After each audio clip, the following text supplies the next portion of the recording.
Buenas noches, gracias por acompañarnos en esta fogata del mitógrafo. Hoy vamos a revisar algunos mitos griegos sobre la creación. Como sabemos, la mitología griega conservó varias explicaciones sobre el origen del mundo. Estas explicaciones proceden de contextos distintos. Algunas pertenecen a poemas arcaicos, otras vienen de cultos religiosos, tradiciones locales, especulaciones filosóficas y compilaciones posteriores. Cuando se estudian los mitos griegos sobre el origen, aparece un conjunto de relatos. Cada uno organiza el cosmos a su manera. Recordemos que la palabra cosmogonía significa relatos sobre el origen del cosmos.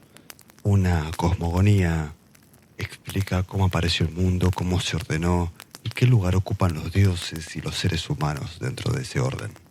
En la tradición griega hubo varias cosmogonías. Algunas tienen fuentes firmes, como Hesíodo y Homero. Otras dependen de reconstrucciones modernas o de materiales fragmentarios. A continuación, abordaremos las principales formas griegas de imaginar el comienzo. Empecemos por la cosmogonía pelasga, Eurínome y Ofión. En una tradición recogida por Robert Graves a partir de materiales pelasgos, se establecen comparaciones míticas antiguas y se presenta una teoría interesante. Dice que el origen del mundo comienza con Eurínome, que es la diosa de todas las cosas. Pero esta versión conviene tomarla con pinzas porque Graves la presenta como una tradición muy antigua vinculada a formas religiosas anteriores al predominio olímpico. Otros estudiosos son más prudentes con esta reconstrucción.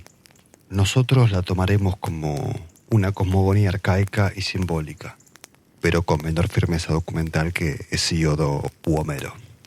El relato cuenta que al principio Eurínome surgió desnuda del caos, el estado primordial anterior al orden del mundo. Pero aclaremos que el término caos en griego antiguo tenía un contexto totalmente diferente. Conviene evitar el sentido moderno de caos como desorden o confusión, ya que para los antiguos griegos designa una abertura, un espacio abierto, un gran espacio primordial, una condición anterior a las formas definidas. La imagen se entiende mejor si lo pensamos como una gran condensación de todas las cosas, pero aún sin definir. Eurínome entonces surgió desnuda del caos y encontró solamente que espacio abierto y aguas. Como carecía de tierra firme donde apoyarse, se paró sobre el mar y lo separó del firmamento. Empezó a moverse sobre las aguas con dirección al sur. El viento que generó detrás nació y se llamó Bóreas, el viento del norte. Eurínome tomó ese viento entre sus manos, lo frotó y de ese acto nació Ofión, la gran serpiente primordial. Ofión aparece como una potencia nacida del movimiento de la diosa. La serpiente participa en el origen, pero su poder depende de Eurínome. En esta cosmogonía primero está la diosa, después aparece el viento Bóreas y luego surge la serpiente. Ofión se unió a Eurínome y la fecundó. La diosa quedó encinta y luego adoptó la forma de una paloma y puso el huevo universal. Este huevo estaba apoyado sobre las aguas y se decía que era el gran huevo cósmico. Significa que contenía el mundo dentro de sí, pero antes de su despliegue. Entonces acá el universo aparece como una totalidad cerrada, todavía sin separación entre sus partes. A pedido de Eurínome, Ofión se enrolló 7 veces alrededor del huevo y lo incubó hasta que la cáscara se abrió. Del huevo universal surgieron el sol, la luna, los planetas, las estrellas, la tierra, las montañas, los ríos, los árboles, las plantas y los seres vivos. Después de la creación, Eurínome y Ofión decidieron establecerse en el monte Olimpo, pero entonces ahí Ofión afirmó ser él mismo el único creador del universo. Eurínome, al enterarse, no le gustó y con su talón le pisó la cabeza a Ofión, le arrancó los dientes y lo desterró a las profundidades subterráneas. Luego, la diosa organizó el cosmos, decidió establecer potencias planetarias y asignó a cada una pareja de titanes. El Sol quedó asociado a Tía e Hiperión, la Luna a Febe y Atlante, a Marte le correspondió a Díone y a Crío, Mercurio a Metis y Seo, Júpiter a Temis y Eurimedonte, Venus a Tetis y Océano, Saturno a Rea y Crono. Esta organización celeste pertenece al sistema recogido por Graves y debe usarse con prudencia. Sirve como testimonio de una lectura simbólica del cosmos donde los astros, los titanes y las potencias divinas quedan vinculadas dentro de un orden. Finalmente apareció Pelasgo, el primer hombre. Dicen que surgió del suelo de Arcadia. A partir de él aparecieron otros seres humanos. Entre todos formaron comunidades y aprendieron a construir refugios, a alimentarse de bellotas y a vestirse con pieles. La aparición de Pelasgo conecta la cosmogonía con la humanidad. El primer hombre surge desde la tierra. Su origen queda ligado al suelo que la habita. Esta cosmogonía presenta el origen como generación, como movimiento y organización. Primero aparece una diosa creadora, luego surge una serpiente primordial y después se abre el huevo cósmico. A continuación seguiremos con la cosmogonía acuática de Océano y Tetis. En los poemas suméricos aparece ya configurado el mundo. Dicen que la tierra está extendida bajo el cielo, los dioses viven en el Olimpo, los seres humanos habitan la tierra y en los límites del mundo corre Océano. Océano aparece como una corriente primordial que rodea la tierra. En la imaginación homérica marca el borde del mundo habitable. De él proceden los ríos, las fuentes y las aguas que atraviesan la vida. Junto a Océano aparece Tetis, una divinidad marina primordial. En la Ilíada, Hera menciona a Océano como origen de los dioses y a Tetis como su madre. Esta fórmula conserva una tradición antigua donde las aguas primordiales ocupan un lugar central en el nacimiento del orden divino. Esta versión tiene una forma distinta de las cosmogonías más narrativas. Presenta un mundo ya dispuesto, cielo, tierra, dioses, seres humanos, y en el borde una corriente que rodea todo lo conocido. Océano entonces cumple una función doble. Es origen de las aguas y también límite del mundo. El espacio habitable queda contenido dentro de su corriente. Más allá de ese borde empieza lo desconocido.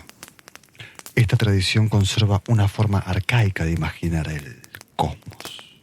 El origen aparece asociado al agua primordial y al contorno del mundo. En este modelo, el principio del mundo se entiende como una procedencia desde una fuente antigua. El agua rodea, alimenta y delimita. Océano tiene una importancia mayor que la de un río. Es una potencia cósmica. Representa el borde exterior de la Tierra y al mismo tiempo la fuente de las aguas que sostienen la vida. Tetis completa esa imagen. Como figura materna y acuática refuerza la idea de generación.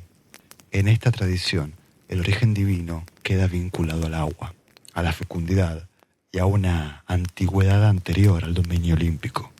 La cosmogonía acuática permite observar una diferencia importante respecto de otros relatos griegos.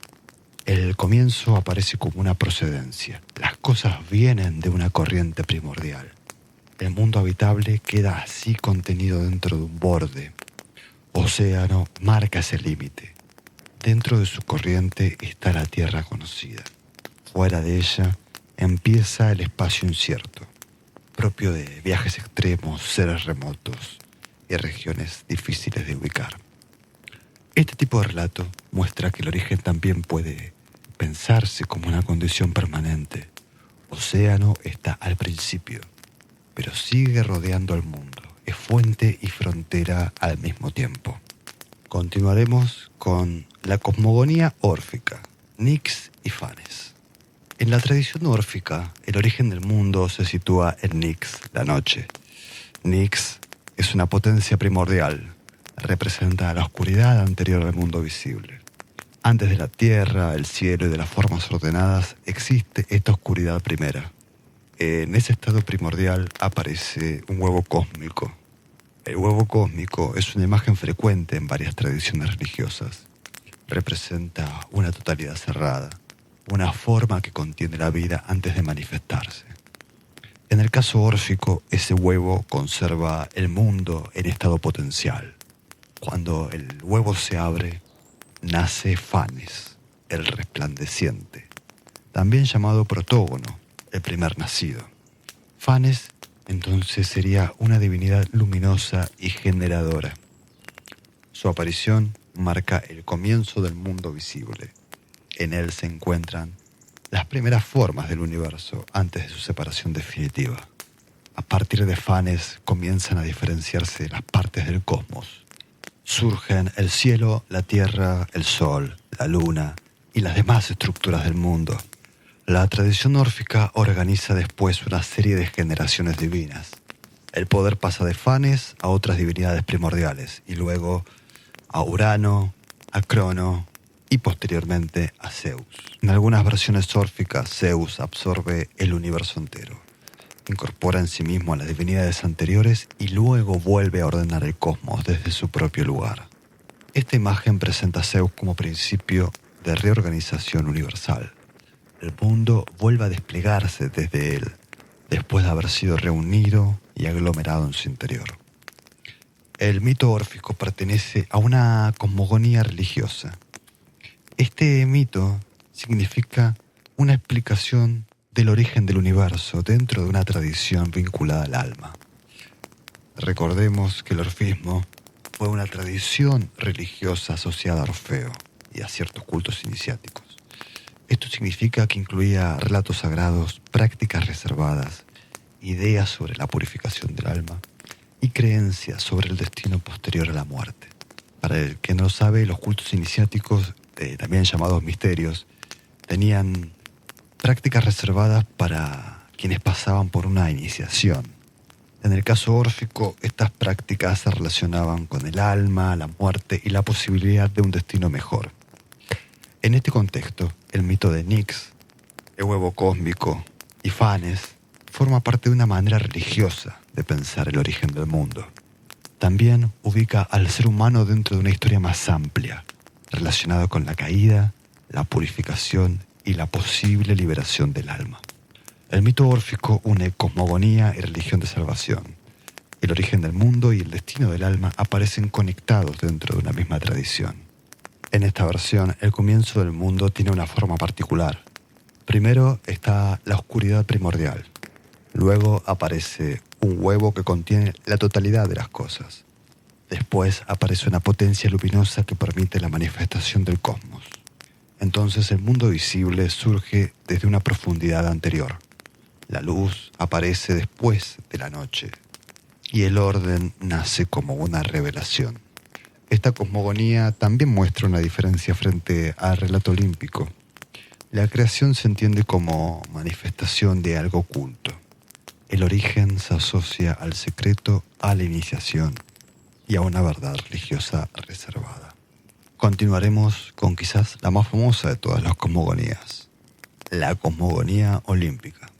La genealogía divina más influyente de la tradición griega aparece en la Teogonía de Hesíodo. En este poema, Hesíodo no presenta solo una lista de nombres divinos, sino que organiza el origen del cosmos como una sucesión de potencias. Primero aparecen las fuerzas primordiales, después nacen las grandes generaciones divinas y finalmente Zeus impone el orden olímpico. Veamos la versión de Hesíodo. En esta versión dicen que al principio nació Caos. Caos, como hemos visto, es una potencia primordial. Esto significa que representa una condición básica anterior al cosmos ordenado. No es todavía un dios con forma humana, sino que es la personificación de una realidad elemental, el espacio abierto desde el cual comenzarán a surgir otras cosas. Después de Caos aparecieron Gea, Tártaro y Eros. Eros en este caso representa la fuerza del deseo y de la unión. Y al nacer, Eros empieza a establecer entre estas fuerzas primordiales el deseo de creación. Tenemos a Gea, que es el primer principio estable. Representa el suelo, la base firme, el lugar donde algo pueda sentarse, ¿no? Tártaro es la profundidad extrema. En la geografía mítica griega se encuentra por debajo de la tierra y del mundo subterráneo. Más adelante será el lugar donde quedarán encerrados los titanes derrotados. En este contexto, Eros funciona no solamente como amor erótico, sino que es la fuerza que impulsa la unión, la generación y el nacimiento. Gracias a esta potencia, las fuerzas primordiales pueden producir nuevas realidades. Luego de Caos nació Erebo, la oscuridad profunda, y Nix, la noche. De la unión de Nix y Erebo nacieron Éter, la claridad superior del cielo, y Hemera, el día. Así, los primeros momentos presentan una organización del cosmos mediante pares. Tenemos la oscuridad y la claridad, la noche y el día, la profundidad y la superficie. Luego de Nix surgieron muchas potencias vinculadas a los límites de la existencia. Hesíodo menciona, por ejemplo, a Hipnos, el sueño, a Tánatos, la muerte, a las Moiras, que son las parcas que asignan el destino, las tres viejas, ¿no? Tenemos a Némesis, la retribución, Ápate, el engaño, Geras, la vejez, y la famosísima Eris, la discordia. Esto demuestra que la noche no produce solamente oscuridad, sino que de ella proceden fuerzas que acompañan la vida humana. El sueño, la muerte, el destino, la vejez, el engaño, el castigo y el conflicto. Mientras tanto, Gea empezó a generar sus propias potencias. Primero dio origen a Urano, el cielo estrellado. Urano ascendió y llovió sobre Gea, cubriéndolo en toda su inmensidad. En esta fecundación, Gea dio a luz a las montañas y a Ponto, el mar. Las montañas se llamaban Oros. En este punto, el mundo empieza a adquirir una primera estructura. Tenemos tierra, tenemos cielo, montañas, mar, noche, día, oscuridad y claridad. Gea y Urano forman la primera pareja cósmica. Tierra y cielo se unen, y de esa unión nacen las generaciones divinas anteriores a los olímpicos. Primero nacen los titanes y las titánides. Los titanes son una generación divina antigua. Entre ellos están Océano, Seo, Crío, Hiperión, Jápeto y Crono. Entre las titánides están Tía, Rea, Temis, Mnemósine, Febe y Tetis. Estos nombres representan potencias amplias. El océano que rodea el mundo, la memoria, la ley, la fecundidad, las fuerzas antiguas del tiempo y del poder. En tradiciones posteriores y en interpretaciones comparativas, algunos de esos titanes fueron asociados a planetas, días o funciones cósmicas, pero esa organización debe tratarse como una reelaboración posterior, no como el núcleo seguro de la teogonía. Gea y Urano también engendraron a los cíclopes.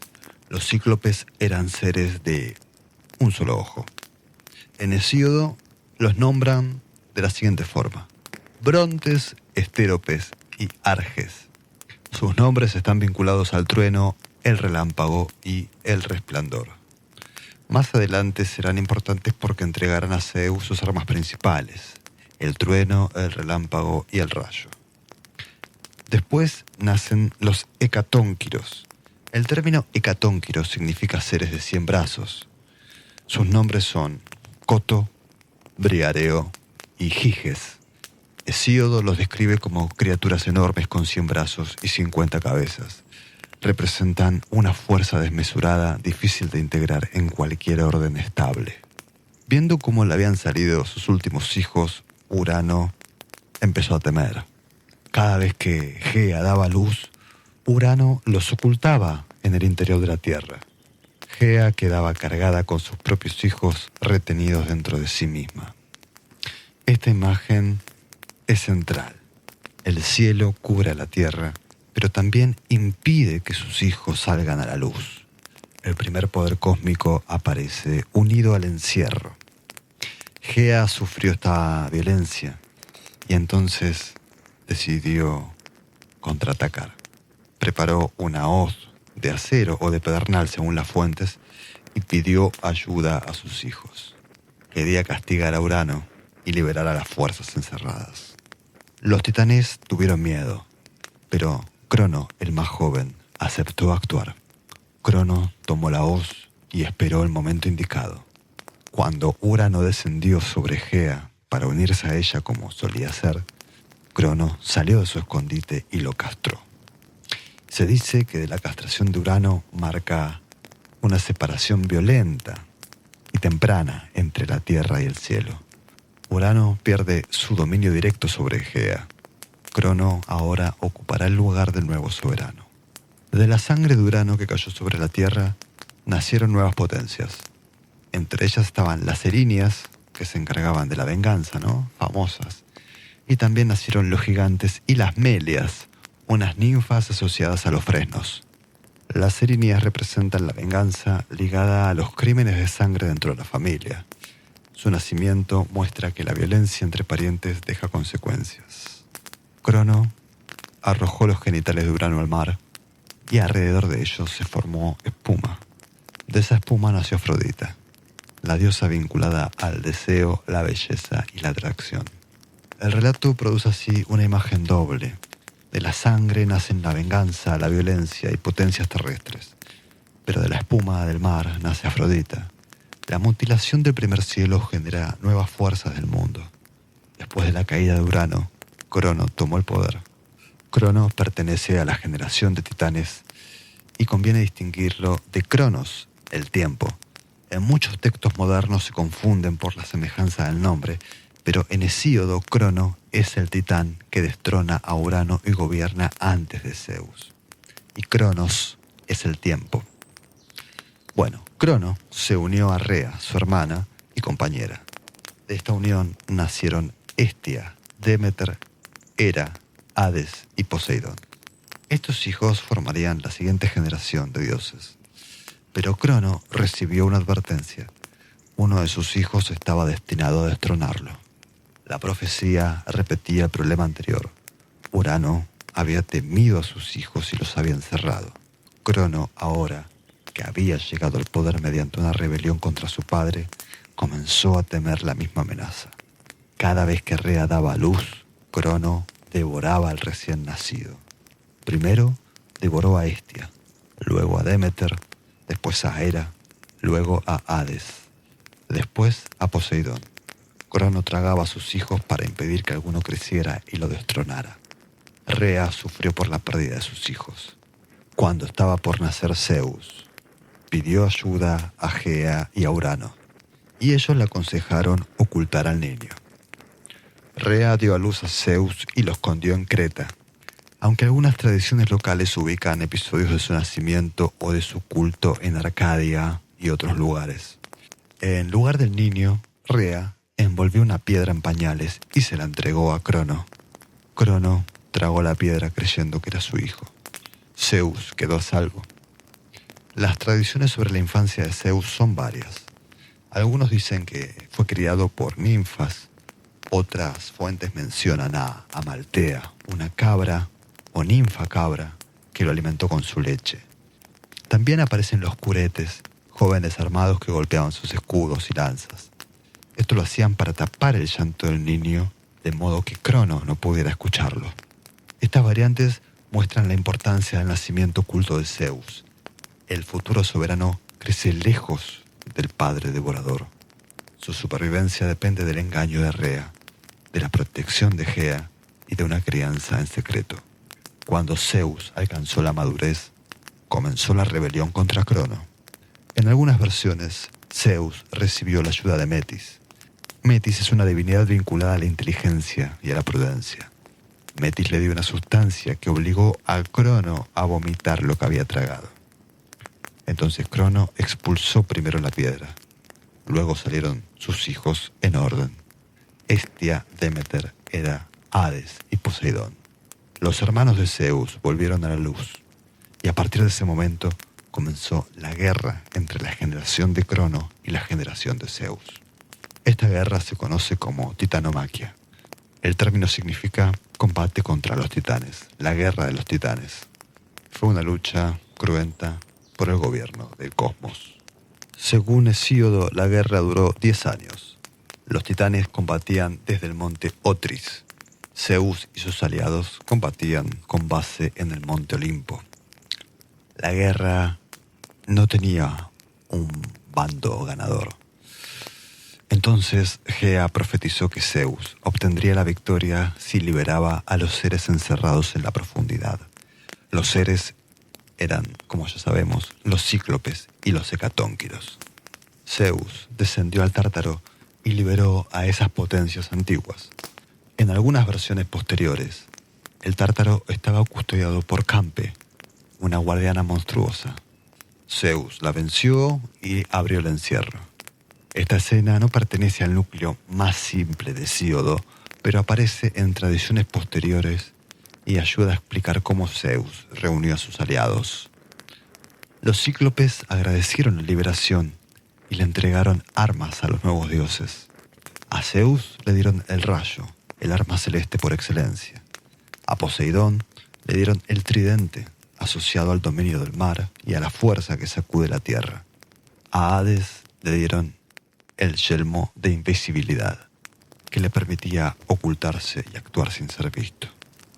Los hecatónquiros también se pusieron del lado de Zeus. Su fuerza fue decisiva.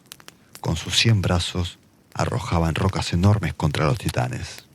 La batalla alcanzó una escala cósmica. Hesíodo describe este combate como un combate que hace temblar la tierra, el cielo y el mar. El trueno de Zeus, el fuego del rayo y las piedras lanzadas por los hecatónquiros producen una destrucción universal. Finalmente, Zeus y sus aliados vencieron. Los titanes fueron derrotados y encerrados en el Tártaro, la región más profunda del cosmos. Los hecatónquiros quedaron como guardianes para impedir su regreso. Atlas, vinculado al bando titánico, recibió un castigo particular. Fue condenado a sostener el cielo sobre sus hombros en los confines del mundo. El destino de Crono varía según las tradiciones. En Hesíodo queda asociado a la generación vencida. En otros relatos posteriores aparece liberado o trasladado a regiones lejanas. La tradición romana lo identificó con Saturno, figura vinculada a una antigua edad de abundancia. Esta identificación pertenece a una recepción muy posterior del mito griego. Después de la victoria, Zeus y sus hermanos organizan el nuevo dominio. Según una tradición también transmitida por Homero, Zeus, Poseidón y Hades echaron suertes para repartirse los grandes ámbitos del cosmos. Así fue que Zeus resolvió el cielo, Poseidón el mar y Hades el mundo subterráneo. La tierra y el Olimpo quedaron como espacios compartidos, en cierto sentido, aunque Zeus ocupó siempre la posición de soberano principal. Este reparto funda el orden olímpico que todos conocemos. Es un sistema encabezado por Zeus y compartido por los dioses de su generación. Cada dios recibe funciones, honores y ámbitos propios de operación. El cosmos deja de estar dominado por encierros sucesivos y pasa a organizarse mediante distribución de poderes, reparto de poderes. Zeus gobierna desde las alturas con el rayo, Poseidón el mar, con la sacudida de sus olas, y Hades sobre los muertos. Hera, Demeter y Hestia y las demás divinidades olímpicas ocupan funciones centrales en la vida religiosa y mítica. En algunas tradiciones, Zeus consagró en Delfos la piedra que Crono había vomitado. Esa piedra fue conocida como Ónfalos, el ombligo del mundo. Representaba un centro sagrado, un punto de referencia para la comunicación entre dioses y seres humanos. Como hemos visto, El relato de Caos, Gea, Urano, Crono y Zeus presentan el origen como una historia de generaciones. Primero aparece el vacío primordial, luego la tierra, el cielo, la noche, el día, el mar y las profundidades. Después nacen las generaciones divinas. Urano encierra, Crono castra, Crono devora, pero Zeus se libera, combate y distribuye. El orden olímpico aparece después de nacimientos, encierros, mutilaciones, engaños, alianzas y guerras. Y a partir de este punto es cuando los grandes mitos griegos que conocemos ocurren dentro de este cosmos gobernado por Zeus y sus hermanos olímpicos. A continuación hablaremos de las potencias abstractas y las versiones filosóficas. Junto con las genealogías divinas, la tradición griega desarrolló formas más abstractas, explicaciones más abstractas. En Hesíodo ya aparecen potencias divinas y conceptuales al mismo tiempo. Esto significa que algunas figuras son dioses o fuerzas sagradas, pero también representan experiencias generales de la existencia. Nyx, que es la noche, genera varias fuerzas relacionadas con los límites de la vida humana. De ella nacen otras divinidades. Por ejemplo, tenemos a Moros, el destino fatal, Ker, la perdición, Thanatos, la muerte, Hypnos, el sueño, entre los más famosos. Pero después nacen otras potencias. Momo, la burla. Esta divinidad es la que da origen al famoso rey Momo del carnaval. Tenemos después a Oisis, la miseria. Las Hespérides, guardianas de los frutos dorados, muy famosas sobre todo por la tarea de Heracles. Y también están las Moiras, que son las parcas que asignan el destino. En este caso, nacen de Nyx y no de la sangre de Urano. Némesis es la retribución, la venganza. Ápate, el engaño. Fílotes, el amor o la unión afectiva. Geras, la vejez. Y Eris, la famosa discordia. Este conjunto nos deja pensar una idea. La noche genera fuerzas que acompañan la vida desde el nacimiento hasta la muerte. El sueño, el destino, la vejez, el engaño, el sufrimiento, la justicia y el conflicto mismo. Hesíodo cuenta la descendencia de Eris, particularmente nos habla de Ponos, que es el trabajo penoso, Lete, el olvido, Limos, el hambre, Algea, los dolores, Isminai, los combates, Machai, las batallas, Fonoi, los asesinatos, Androctasiai, las matanzas, Neikea, las querellas, Pseudea, las mentiras, Logoi, los discursos engañosos, Anfilogiai, las disputas, Disnomia, el desorden, Ate, la ruina, Orcos, el juramento. Aquí la mitología empieza a trabajar con conceptos. Las figuras conservan forma divina, pero representan experiencias universales. La discordia genera trabajo penoso, hambre, dolores, combates, mentiras, disputas, desorden, de todo. El conflicto aparece como una potencia capaz de producir una serie de males. Este modo de narrar permite transformar una experiencia humana en parte de la genealogía divina. El sufrimiento, las mentiras, la muerte dejan de aparecer como hechos aislados. Más adelante, los filósofos griegos intentaron explicar el cosmos mediante principios generales. Empédocles habló de 4 raíces: tierra, agua, aire y fuego. Estas raíces son los componentes básicos de todas las cosas. Los cuerpos, los seres vivos y los fenómenos del mundo surgen por mezcla y separación de estos elementos. Empédocles también habló de 2 fuerzas principales: filotes, amor o amistad; neikos, discordia o conflicto. Filotes es el amor y neikos la discordia, entonces uno une y el otro separa. El cosmos atraviesa ciclos. En ciertos momentos domina filotes y las cosas tienden a reunirse. En otros momentos domina neikos y las cosas tienden a separarse. La formación del mundo depende de esa alternancia. Empédocles conserva nombres de apariencia mítica, pero los usa para explicar procesos generales. Amor y discordia funcionan como principios cósmicos. Representan unión y separación, composición y disolución. En Timeo, Platón presenta otra cosmogonía filosófica. El mundo aparece como resultado de una inteligencia ordenadora. Esa inteligencia recibe el nombre de demiurgo, palabra que significa artesano o productor. El demiurgo contempla un modelo eterno e inteligible. Luego ordena la realidad visible según este modelo. Introduce proporción, medida y armonía. El cosmos queda presentado como un ser vivo, dotado de alma y de orden racional. Esta tradición pertenece al pensamiento filosófico y conserva una forma narrativa clara, un artesano divino, un modelo eterno, una realidad ordenada. En conjunto, estas versiones muestran el paso desde la genealogía mítica hacia explicaciones más abstractas. Los dioses y las potencias siguen presentes y empiezan a funcionar también como principios de organización del mundo. El origen ya puede pensarse mediante capas. Primero hay nacimiento de dioses, pero también empiezan a haber fuerzas, elementos, ciclos, modelos, proporciones y desproporciones. Bien, la siguiente cosmogonía corresponde a Prometeo. En los relatos de origen, Prometeo ocupa un lugar especial. Su historia explica aspectos centrales de la condición humana: el sacrificio, el fuego, la técnica, el trabajo, el sufrimiento y la esperanza.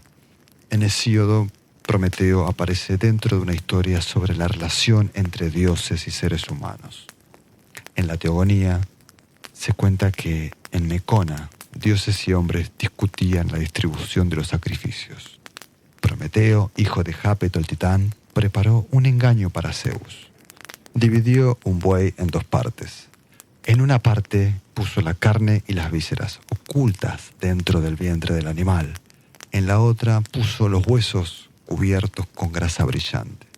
En ese momento le dio a elegir a Zeus, que eligió la parte de los huesos porque estaban cubiertos con grasa. Desde entonces, los seres humanos queman para los dioses los huesos y la grasa de los sacrificios, mientras que conservan la carne para ellos. Este episodio explica una práctica central de la religión griega, el sacrificio animal. En la Aticia, el sacrificio con banquete, una parte se ofrecía a los dioses y otra parte era consumida por los participantes. El mito de Prometeo da una explicación mítica a esa distribución. Zeus comprendió el engaño y decidió castigar a los hombres quitándoles el fuego. Pero Prometeo volvió a interferir. En este caso, entró al Olimpo, robó el fuego y lo llevó a los hombres, escondido en una caña hueca. Con ese fuego, la humanidad obtuvo calor, cocina, metalurgia y técnica. El fuego permitió transformar la materia y organizar la vida humana de una manera nueva. Zeus respondió con otro castigo. Ordenó a Hefesto fabricar una mujer hermosa, a la cual los dioses le regalaron cada uno un don: belleza, encanto, vestidos, palabras seductoras y astucia. Esa mujer fue Pandora. El nombre Pandora puede entenderse como la que recibe todos los dones o la dotada por todos, porque cada dios, como hemos dicho, contribuyó a su creación. Pandora llegó al mundo de los hombres como un regalo peligroso. En Trabajos y Días, Hesíodo cuenta que ella abrió una jarra donde estaban contenidos los males. De allí salieron las enfermedades, fatigas y sufrimientos. Pero dentro quedó Elpis, la esperanza. La palabra griega Elpis puede traducirse como esperanza o expectativa. Su sentido exacto dentro del mito fue discutido por los intérpretes. Nosotros preferimos conservar la idea general. Después de la salida de los males, queda una potencia ambigua vinculada a la espera humana frente al sufrimiento. Esta historia viene a justificar el por qué la humanidad está condenada al fracaso, a la enfermedad y al esfuerzo. En una tradición posterior, Prometeo también aparece como formador del ser humano. En esa versión, modela a los hombres con arcilla y una divinidad les da el aliento. Esta imagen presenta a la humanidad como una criatura formada. La arcilla vincula al ser humano con la tierra. El aliento divino introduce la dimensión del alma superior. Este relato permite explicar la doble condición humana. El hombre pertenece a la tierra por su materia, pero participa de lo divino por la vida recibida.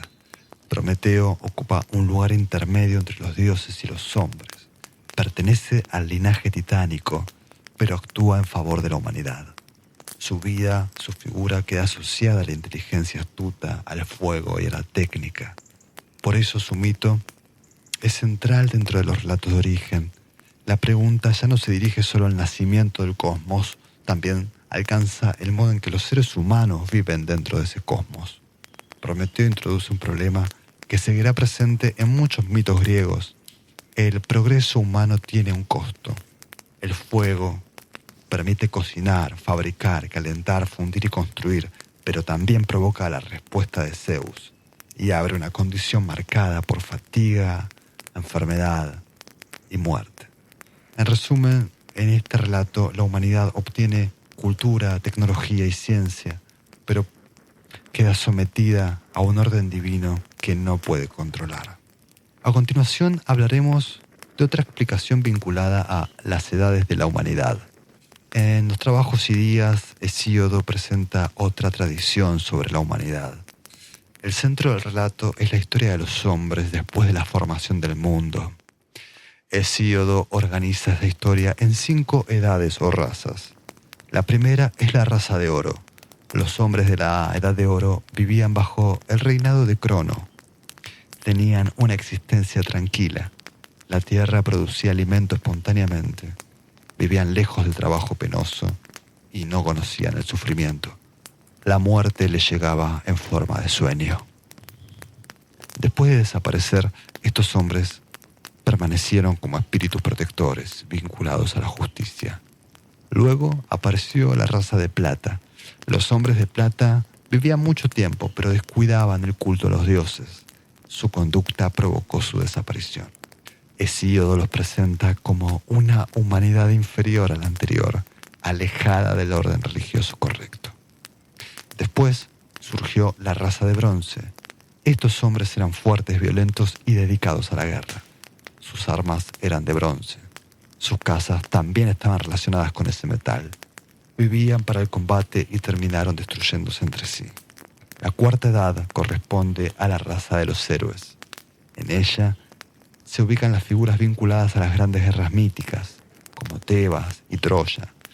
Esta edad introduce una interrupción en la decadencia. Los héroes son mortales, pero alcanzan una grandeza excepcional. Algunos reciben después de la muerte un destino privilegiado en las islas de los bienaventurados. La última edad se trata de la edad de la raza de hierro. Hesíodo ubica allí a la humanidad presente.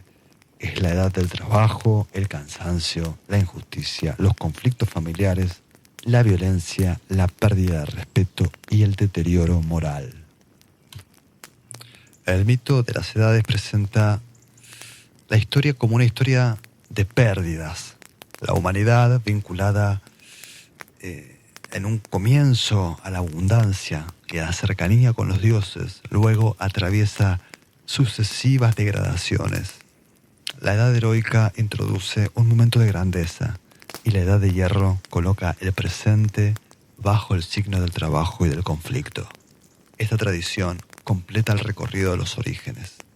El mundo ya existe, los dioses ya ocupan sus lugares y la pregunta se desplaza hacia la vida humana, su deterioro y sus propios límites. Hesíodo mira su propio tiempo como una edad difícil. El trabajo, la injusticia y la violencia forman parte de la condición presente.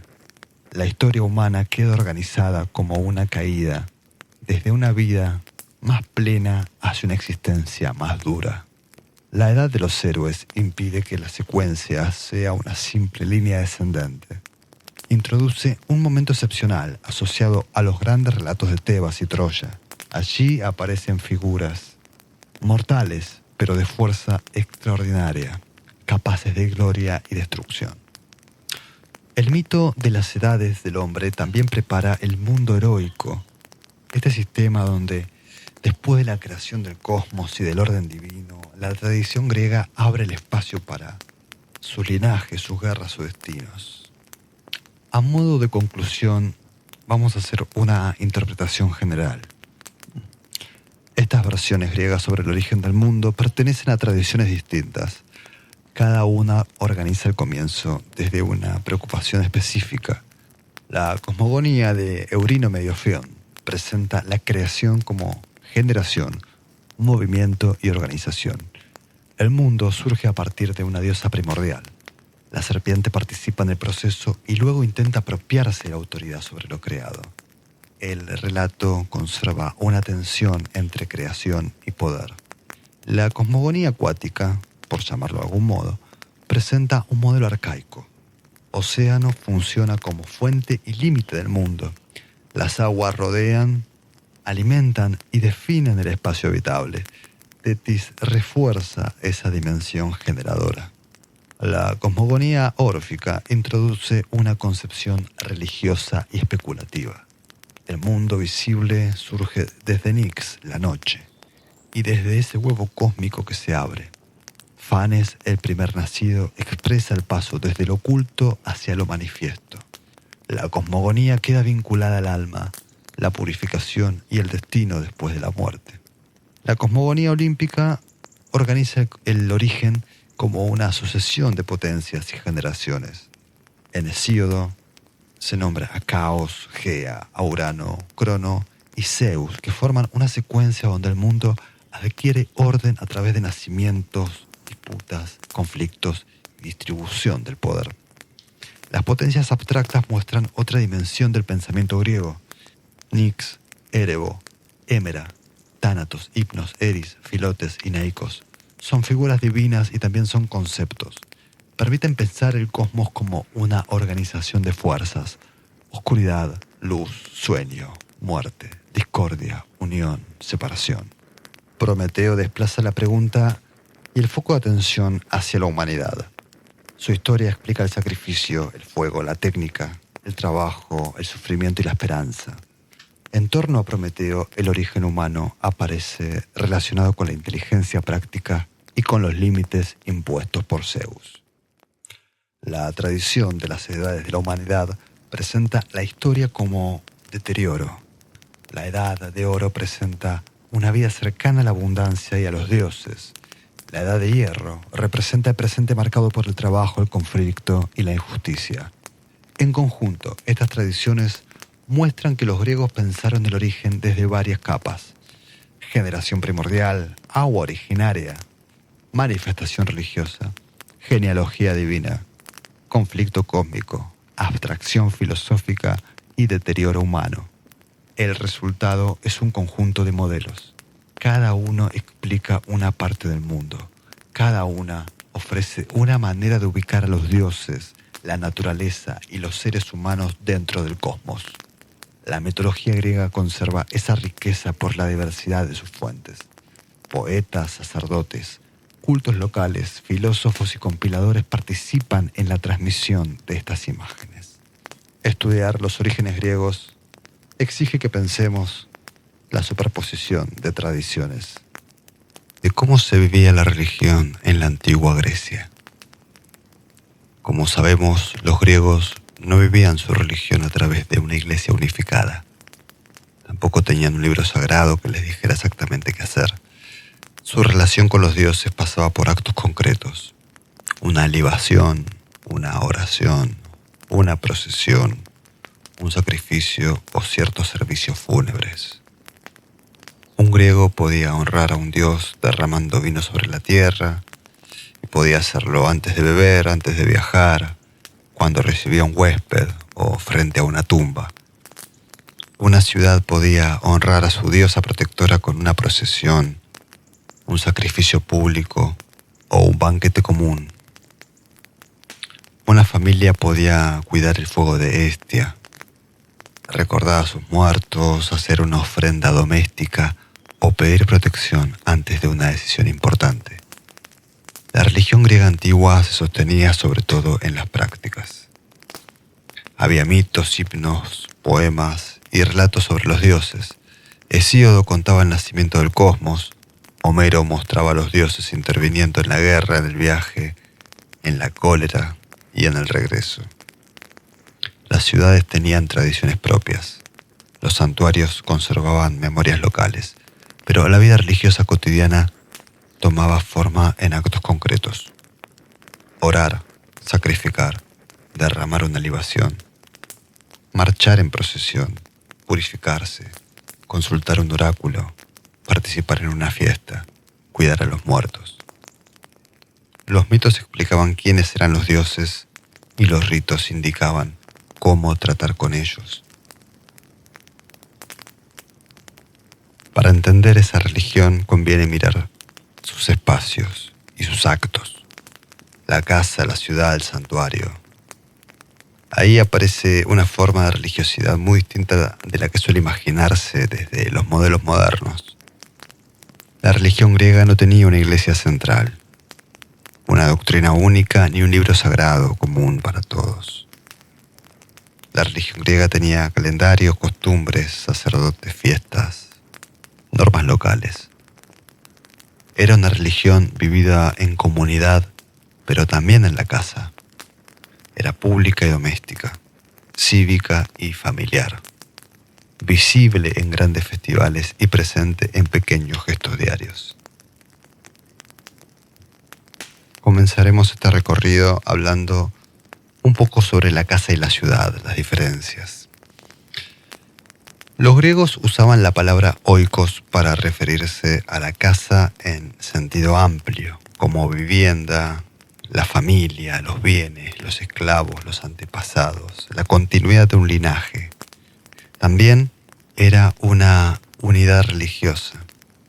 En el hogar se honraba especialmente a Hestia, diosa del fuego doméstico. Ese fuego tenía un valor práctico y simbólico. Ahí se cocinaba, ahí se reunía la familia, ahí se mantenía la continuidad de la casa. También existían formas domésticas de Zeus. Zeus Erkeios protegía el recinto familiar. Zeus Ketesios protegía los bienes y la prosperidad. El mismo Zeus aparece como dios del cielo, del rayo y de la soberanía. Podía actuar también como protector del espacio familiar. Una libación antes de una comida, una oración antes de partir, una ofrenda al recibir a un huésped o un gesto ritual frente a los antepasados formaban parte de esa religiosidad doméstica. La ciudad ampliaba esa lógica a una escala pública. La polis era una comunidad política y religiosa. Tenía territorio, ciudadano, leyes, instituciones, calendarios sagrados y divinidades protectoras. Cada ciudad honraba de manera especial a ciertos dioses. Atenas estaba ligada a Atenea, Delfos a Apolo, Eleusis a Demeter y a Perséfone, y Olimpia, por supuesto, a Zeus. Esa relación entre ciudad y divinidad organizaba fiestas, sacrificios, procesiones, competencias y ciertas formas de pertenencia. En Atenas, las panateneas muestran esa unión con claridad. La ciudad entera se presentaba ante Atenea. La procesión avanzaba hacia la Acrópolis. Se ofrecía a la diosa un peplo, una vestidura tejida ritualmente. Había sacrificios, competencias, música y participación de distintos grupos sociales. La fiesta no era solo un homenaje religioso, también mostraba a Atenas ante sí misma. Ordenaba jerarquía, exhibía pertenencias y renovaba el vínculo entre la comunidad y su diosa. Participar en el culto público era una forma concreta de formar parte de la ciudad. Marchar, mirar, ofrecer, recibir una porción de carne sacrificial o asistir a una ceremonia podía expresar pertenencia política y religiosa al mismo tiempo. En la casa y en la polis cambiaban la escala, la autoridad y el espacio. Pero al principio era común. Los dioses eran honrados mediante gestos y actos reconocidos por la comunidad. Ahora pasemos a los santuarios, templos y altares.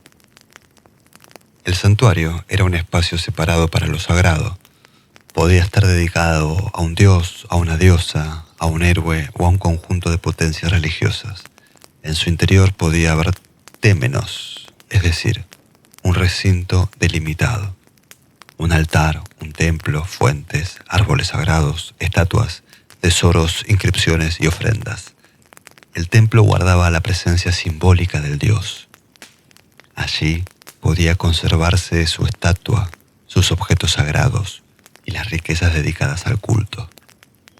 El altar era el lugar activo del rito. En muchos cultos griegos, la ceremonia principal ocurría afuera, al aire libre.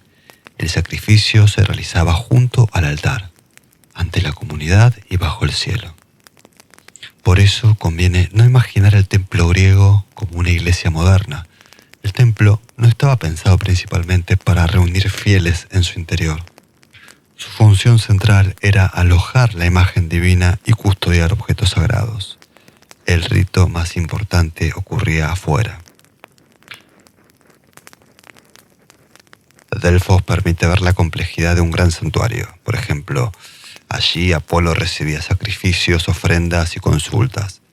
Las ciudades dejaban tesoros y los particulares llegaban para pedir orientación.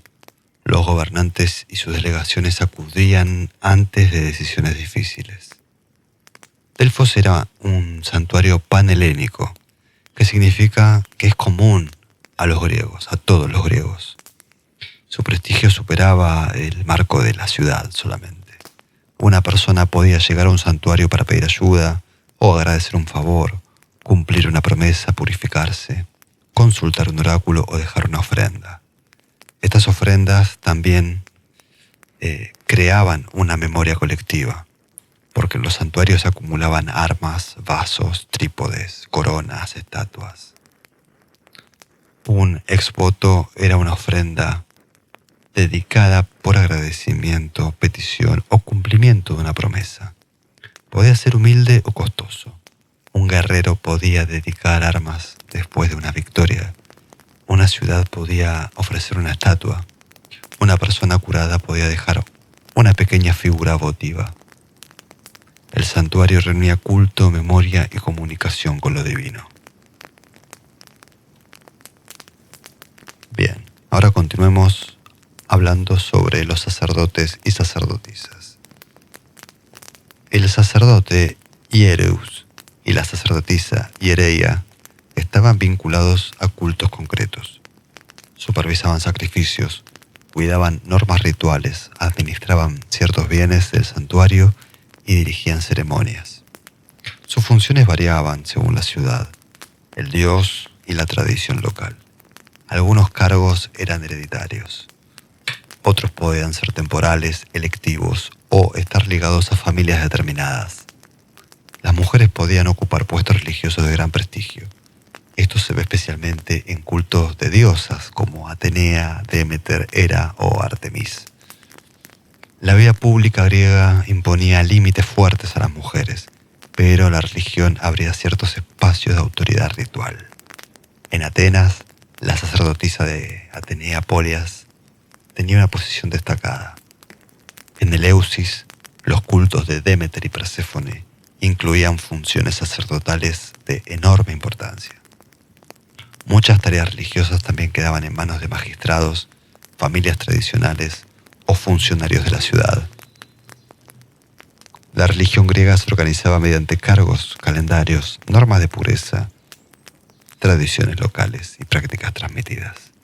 No dependían de una institución única, dependía de una red de funciones y de costumbres. Continuaremos con las procesiones, oraciones y libaciones. La procesión, del griego pompe, era una marcha ritual hacia un santuario, un templo o un altar. La comunidad se desplazaba en un orden determinado. Ese orden tenía valor religioso y social. La ciudad caminaba hacia el Dios y al mismo tiempo mostraba su propia estructura. En una procesión podía participar sacerdotes, sacerdotisas, magistrados, jóvenes, mujeres, músicos, etc. También podían llevarse armas, coronas, canastos, vestidos rituales, imágenes de divinidades o instrumentos musicales. La procesión preparaba el encuentro con lo divino.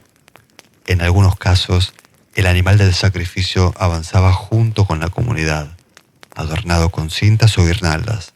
Su presencia anunciaba el momento central del rito. Después se pronunciaba la oración. La oración en griego euché era una palabra dirigida a la divinidad. El orante invocaba al Dios por su nombre. Podía mencionar sus títulos, sus lugares de culto o los favores recibidos. Luego formulaba una petición, agradecía o comprometía una ofrenda. La oración griega solía tener una estructura reconocible: invocación, recuerdo del vínculo, pedido y ofrenda. En la Ilíada, Crises ruega a Apolo. Después de que Agamenón rechaza devolverle a su hija, Crises invoca al dios, recuerda los honores que le ha ofrecido y formula una petición concreta. La oración no aparece como un grito aislado, aparece dentro de una relación ritual previa. El gesto corporal también importa. Ante los dioses olímpicos asociados al cielo y al orden superior, la orientación podía dirigirse hacia arriba. Ante potencias vinculadas con la tierra, los muertos o el mundo subterráneo, el gesto podía dirigirse hacia abajo. La libación acompañaba muchas oraciones. Una libación era una ofrenda líquida. Consistía en derramar vino, agua, leche, miel o aceite en honor de una divinidad, un héroe o un muerto. Era uno de los gestos religiosos más frecuentes. Podía hacerse en la casa, en un santuario, en una tumba o antes de beber. La espondé era una libación asociada a pactos, banquetes y cultos olímpicos. La choé era una libación vertida por completo, frecuente en contextos funerarios o católicos. El líquido dejaba de ser solo bebida humana. Una parte pasaba al dios, al héroe o al muerto. Ahora hablaremos del sacrificio animal.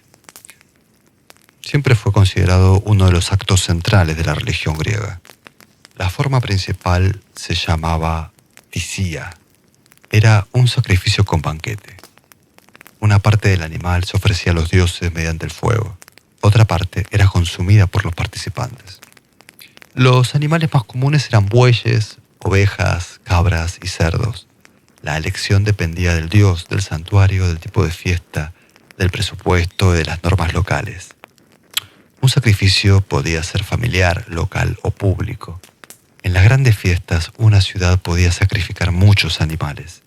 La palabra hecatombe significa literalmente sacrificio de 100 bueyes. El procedimiento del sacrificio era el siguiente. Primero se elegía el animal.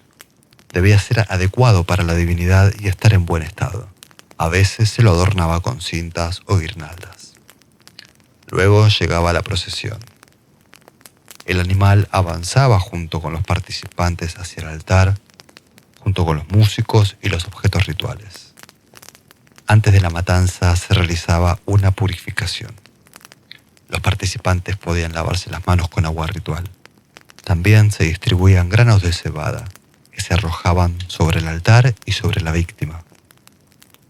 El sacerdote o responsable pronunciaba una oración, invocaba al dios y declaraba el sentido del sacrificio.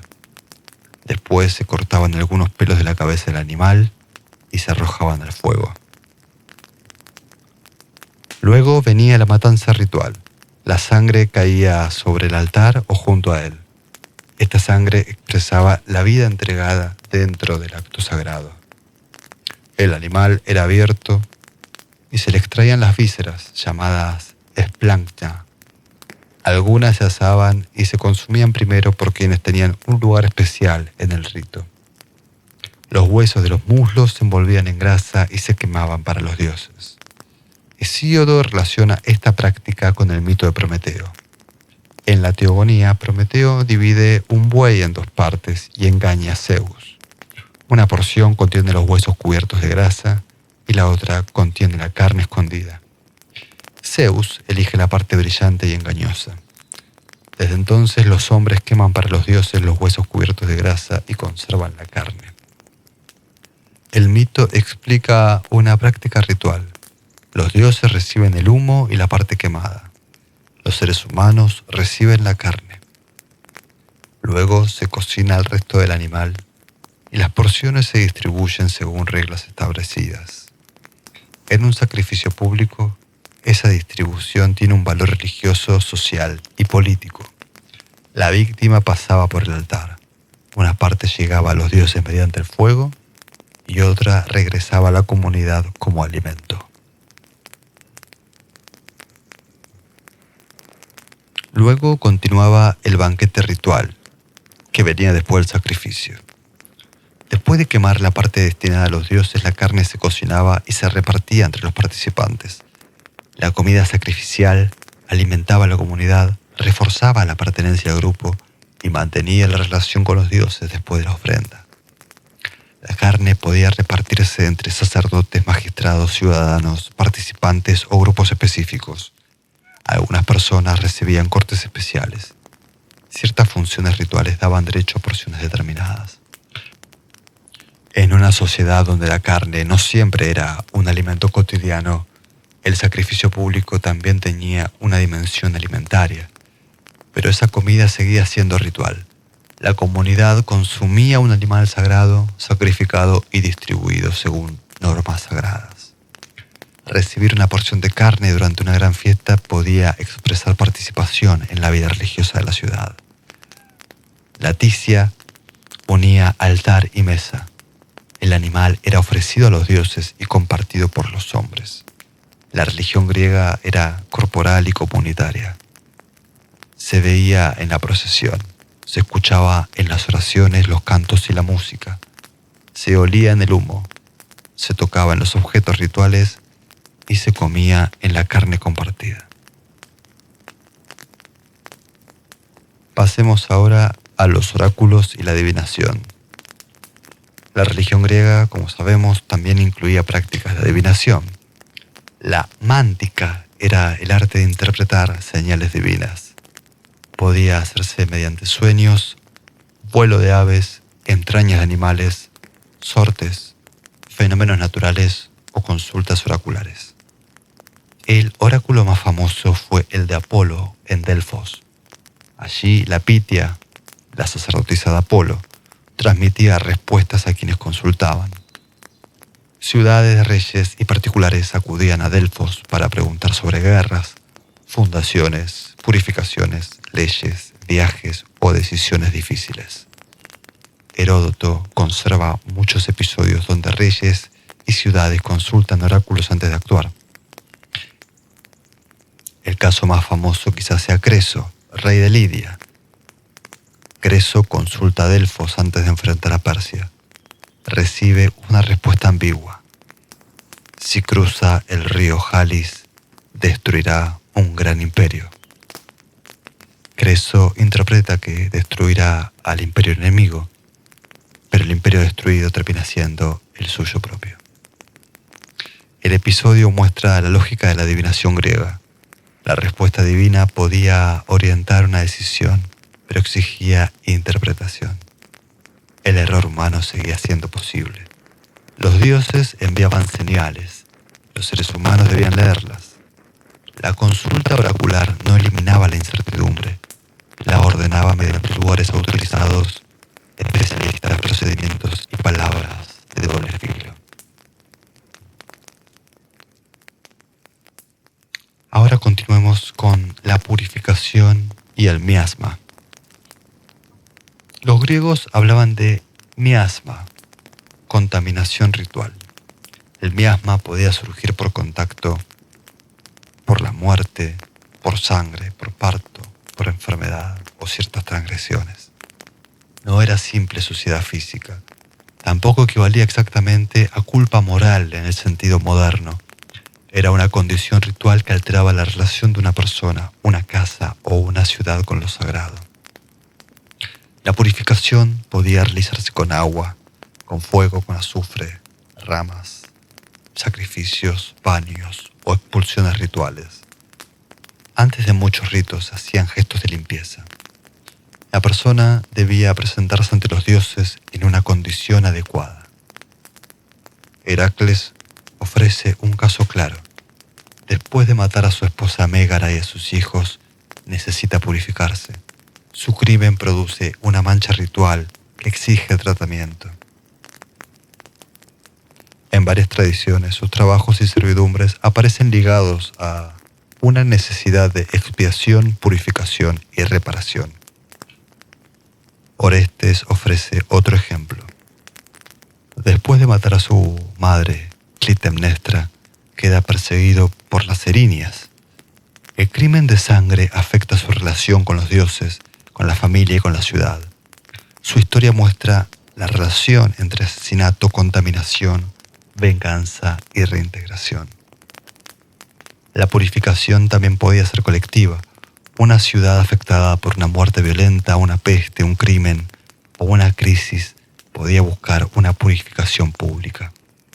Ciertas acciones dejaban una huella ritual. La purificación trataba esa huella mediante procedimientos. Continuemos con los ritos funerarios y culto heroico. La muerte tenía una secuencia ritual propia.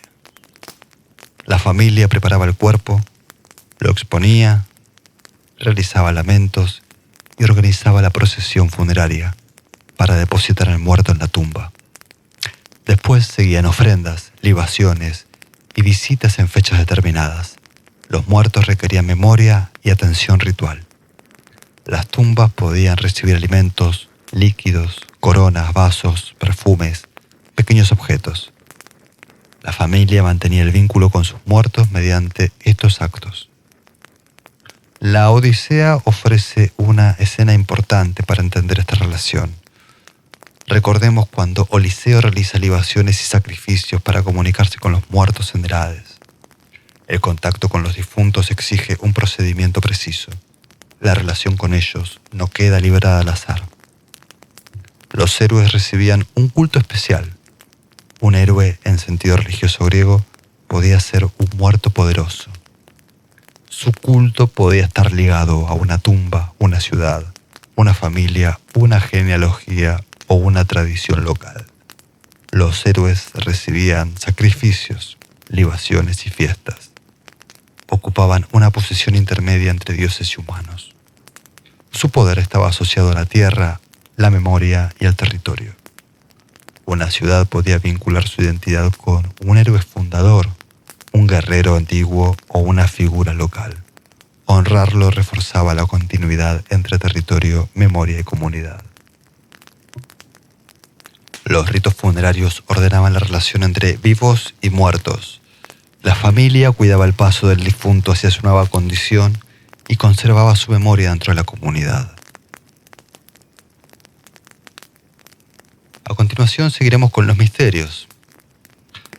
Los cultos públicos y los misterios pertenecían al mismo mundo religioso, aunque cumplían funciones distintas.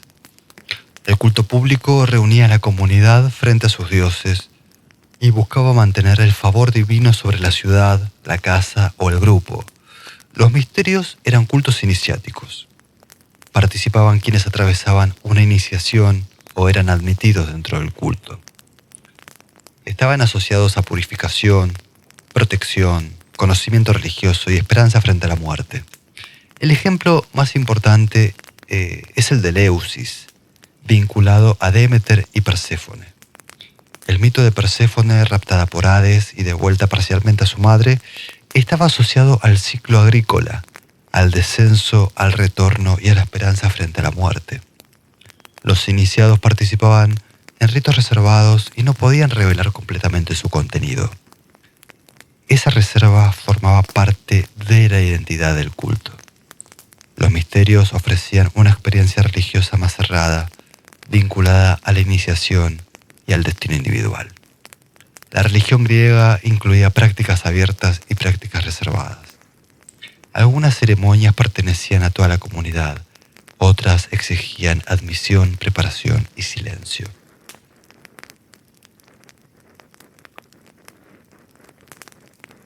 La religión en la vida cotidiana.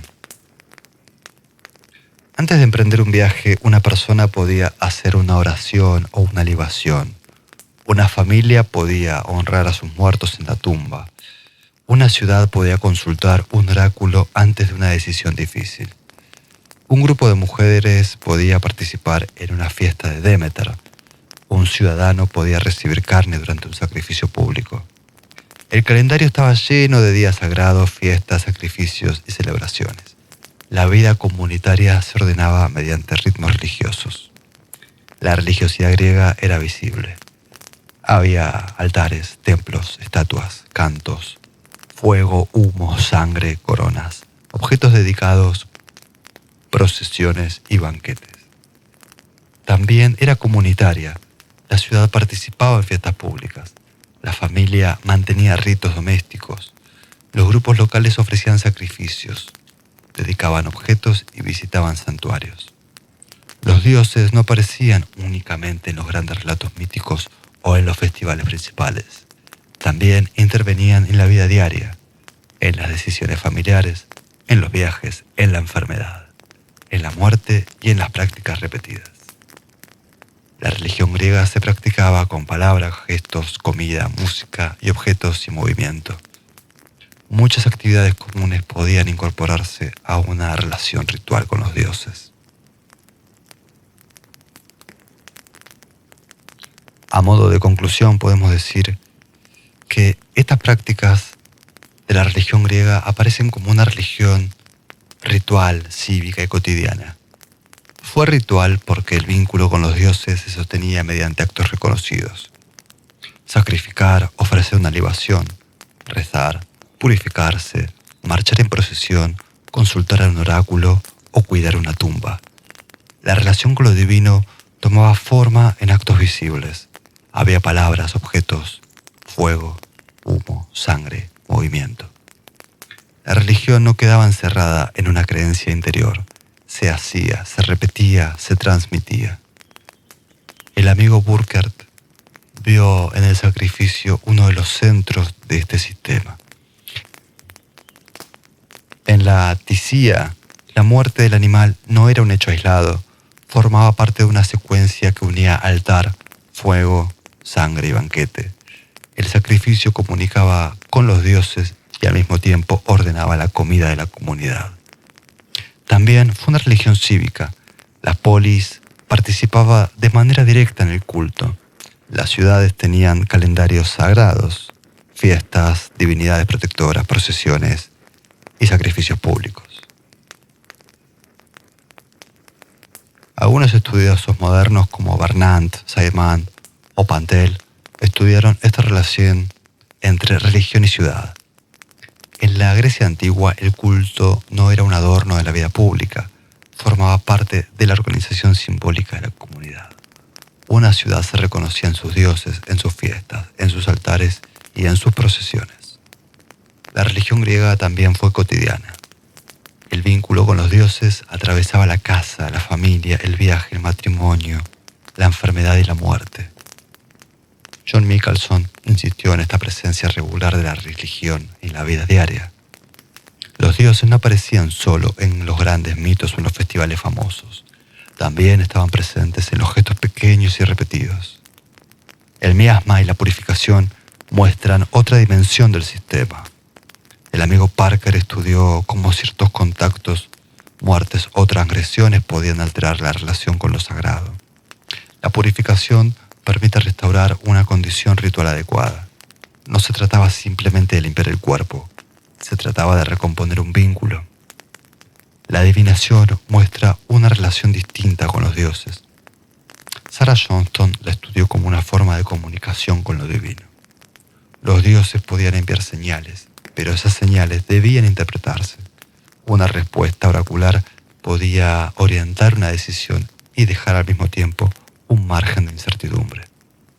A todo esto se sumaba una gran variedad local. Bremer subrayó que cada ciudad, santuario, divinidad y ocasión podía tener normas particulares. La religión griega no fue un sistema uniforme, sino fue una red de prácticas compartidas, adaptadas a lugares, calendarios y tradiciones distintas. La casa, la ciudad, el santuario formaban parte de un mismo mundo religioso. Los dioses eran honrados mediante actos públicos y domésticos. Esos actos sostenían vínculos con las divinidades, los héroes, los muertos, los antepasados y la historia de la comunidad. La religión griega ordenaba relaciones entre vivos y muertos, entre familias y antepasados, entre ciudades y divinidades protectoras, entre alimento y sacrificio, entre comunidad y memoria. Por eso, al estudiar la religión griega, conviene mirar el fuego, el altar, la procesión, la tumba y la comida. Ahí estaba su forma más concreta de relacionarse con los dioses.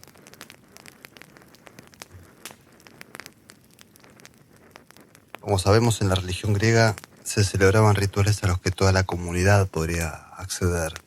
Había sacrificios, procesiones, fiestas públicas, banquetes, oraciones. Pero también existían otros cultos a los que no se entraba simplemente mirando desde afuera. Había cultos privados para los que era necesario ser iniciado, ser admitido. A estos cultos los griegos los llamaban misterios. No porque fueran un enigma en el sentido moderno, sino porque una parte del rito debía permanecer en secreto, debían guardar secreto. El iniciado veía, escuchaba o le mostraban algo que no podía divulgar. Los más importantes fueron los misterios de Eleusis, los órficos, los dionisíacos y los de Samotracia. Pero antes de meternos de lleno en cada misterio, conviene que hablemos un poquito sobre qué son o qué eran. Entonces ya sabemos que los misterios son cultos de iniciación. Eso quiere decir que una persona tiene que ser admitida y atravesar una ceremonia de ingreso. Entonces, después de esa iniciación, el participante queda unido a una comunidad religiosa particular. El amigo Walter Burkert estudió estos cultos como una forma especial de experiencia religiosa dentro del mundo antiguo. Los misterios no buscan entenderse como una religión separada, ni como una doctrina secreta, ni como una secta. Eran rituales concretos celebrados en lugares concretos con admisión, preparación, promesas y secretismo. La religión griega seguía funcionando comúnmente con sus sacrificios, con sus altares, con sus fiestas, pero los misterios se insertaban dentro de ese mismo mundo. Una persona podía participar en los sacrificios públicos de la ciudad y al mismo tiempo iniciarse en los misterios de Eleusis, en Samotracia o en lo que sea. Conviene aclarar que la religión griega no funcionaba como una iglesia centralizada, como una doctrina como las conocemos hoy en día, sino que funcionaba y se sostenía en una red de prácticas. Se sostenía en los sacrificios, en las oraciones, en las purificaciones. Pero esta red de prácticas no era homogénea ni igual en todos los misterios. Por ejemplo, en Eleusis el iniciado entraba en un culto vinculado con el descenso al mundo subterráneo y una esperanza frente a la muerte. En las tradiciones órficas la iniciación se relacionaba con la purificación del alma. En los cultos dionisíacos el rito podía incluir música, danza, máscaras. En Samotracia muchos iniciados buscaban protección divina, sobre todo frente a los peligros del mar y los viajes. Por eso los misterios no deben reducirse a una sola idea o a unas solas prácticas uniformes. No fueron solamente cultos funerarios, ni ritos agrícolas, ni ceremonias secretas. Fueron distintas formas de iniciación dentro de la religión griega. Cada una tenía su mito, su santuario, sus actos y su modo de prometer algo al iniciado. Lo siguiente que tenemos que hacer antes de hablar de los mitos órficos es revelar el problema de las fuentes. Las fuentes antiguas no explican todo y de hecho más bien poco. Se conservan algunas cosas como el mito de Deméter y Perséfone, el santuario, el Kikeón, el Telesterión, pero no se sabe con exactitud qué se mostraba en el momento central del rito. Sobre el orfismo tenemos poemas fragmentarios, testimonios filosóficos, relatos sobre Dionisio Sagreo, laminillas de oro colocadas junto a los muertos, pero no tenemos una iglesia órfica ni un orden de todos los rituales que ofrecían. Sobre Dionisio tenemos mitos, tragedias, imágenes, pero no siempre es posible separar con seguridad lo que pertenece al teatro, lo que pertenece al mito y lo que pertenece a una práctica ritual, ¿no? En Samotracia conocemos la fama del santuario, el prestigio de las iniciaciones, pero los nombres, funcionarios y ritos internos de los grandes dioses permanecen oscuros.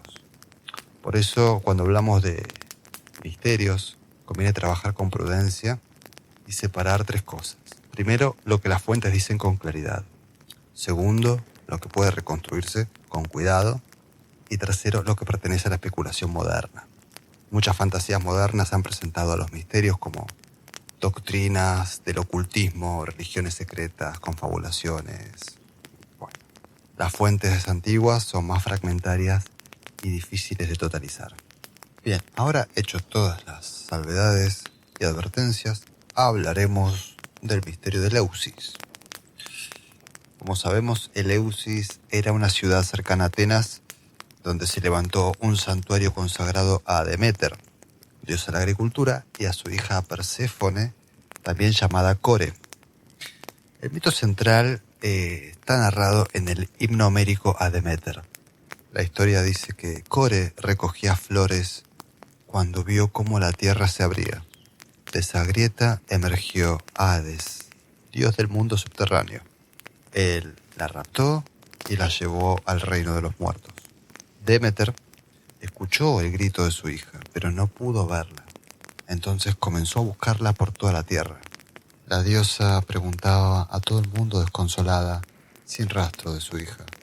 Mientras ella se dedicaba de pleno a la búsqueda, había abandonado sus funciones divinas y los campos dejaban de producir, las semillas no crecían, las cosechas se detenían y el hambre amenazaba a los seres humanos. En su búsqueda, Deméter llegó a Eleusis, con una apariencia de mujer vieja, de anciana. Se sentó junto a un pozo, fatigada y cubierta por el dolor. Ahí la encontraron las hijas del rey Celeo. La consolaron y la llevaron a su casa real. Ahí fue recibida por Celeo y Metanira, que necesitaban justamente una nodriza para su hijo recién nacido. El niño se llamaba Demofonte. Deméter quedó al cuidado del bebé y se encariñó con él. En algunas versiones dice que la diosa quiso regalarle al niño la inmortalidad. Para eso lo alimentaba con ambrosía y lo colocaba sobre el fuego durante la noche. El rito debía quemar su parte mortal. Pero Metanira entró justo en ese momento, vio al niño sobre el fuego y espantada gritó. Esto hizo que Deméter interrumpiera el proceso y en ese momento reveló su identidad. Ahora ya no era una vieja ni una nodriza. Se había revelado como la diosa Deméter. Ordenó que se construyera un santuario en Eleusis y enseñó los ritos que debían celebrarse en su honor. Pero mientras tanto, la tierra seguía estéril. Zeus comprendió que el conflicto ya no afectaba solo a Deméter. Sin cosechas los hombres morirían y sin hombres los dioses perderían sacrificios y honores. Entonces envió a Hermes al mundo subterráneo con un mensaje para Hades. Perséfone debía regresar siempre que no hubiera probado la comida de los muertos. La regla era clara y conocida. Quien comía en el reino de Hades quedaba ligado para siempre a ese lugar. Core, que no había querido comer nada desde su rapto y se la pasaba llorando y desconsolada, presentaba una imagen que Hades lo sensibilizaba mucho, así que decidió dejarla partir. Pero antes de que se fuera, apareció un servidor del mundo subterráneo llamado Ascáfalo, quien declaró haber visto a Core comer 3 semillas de granada. Ese testimonio cambiaba todo.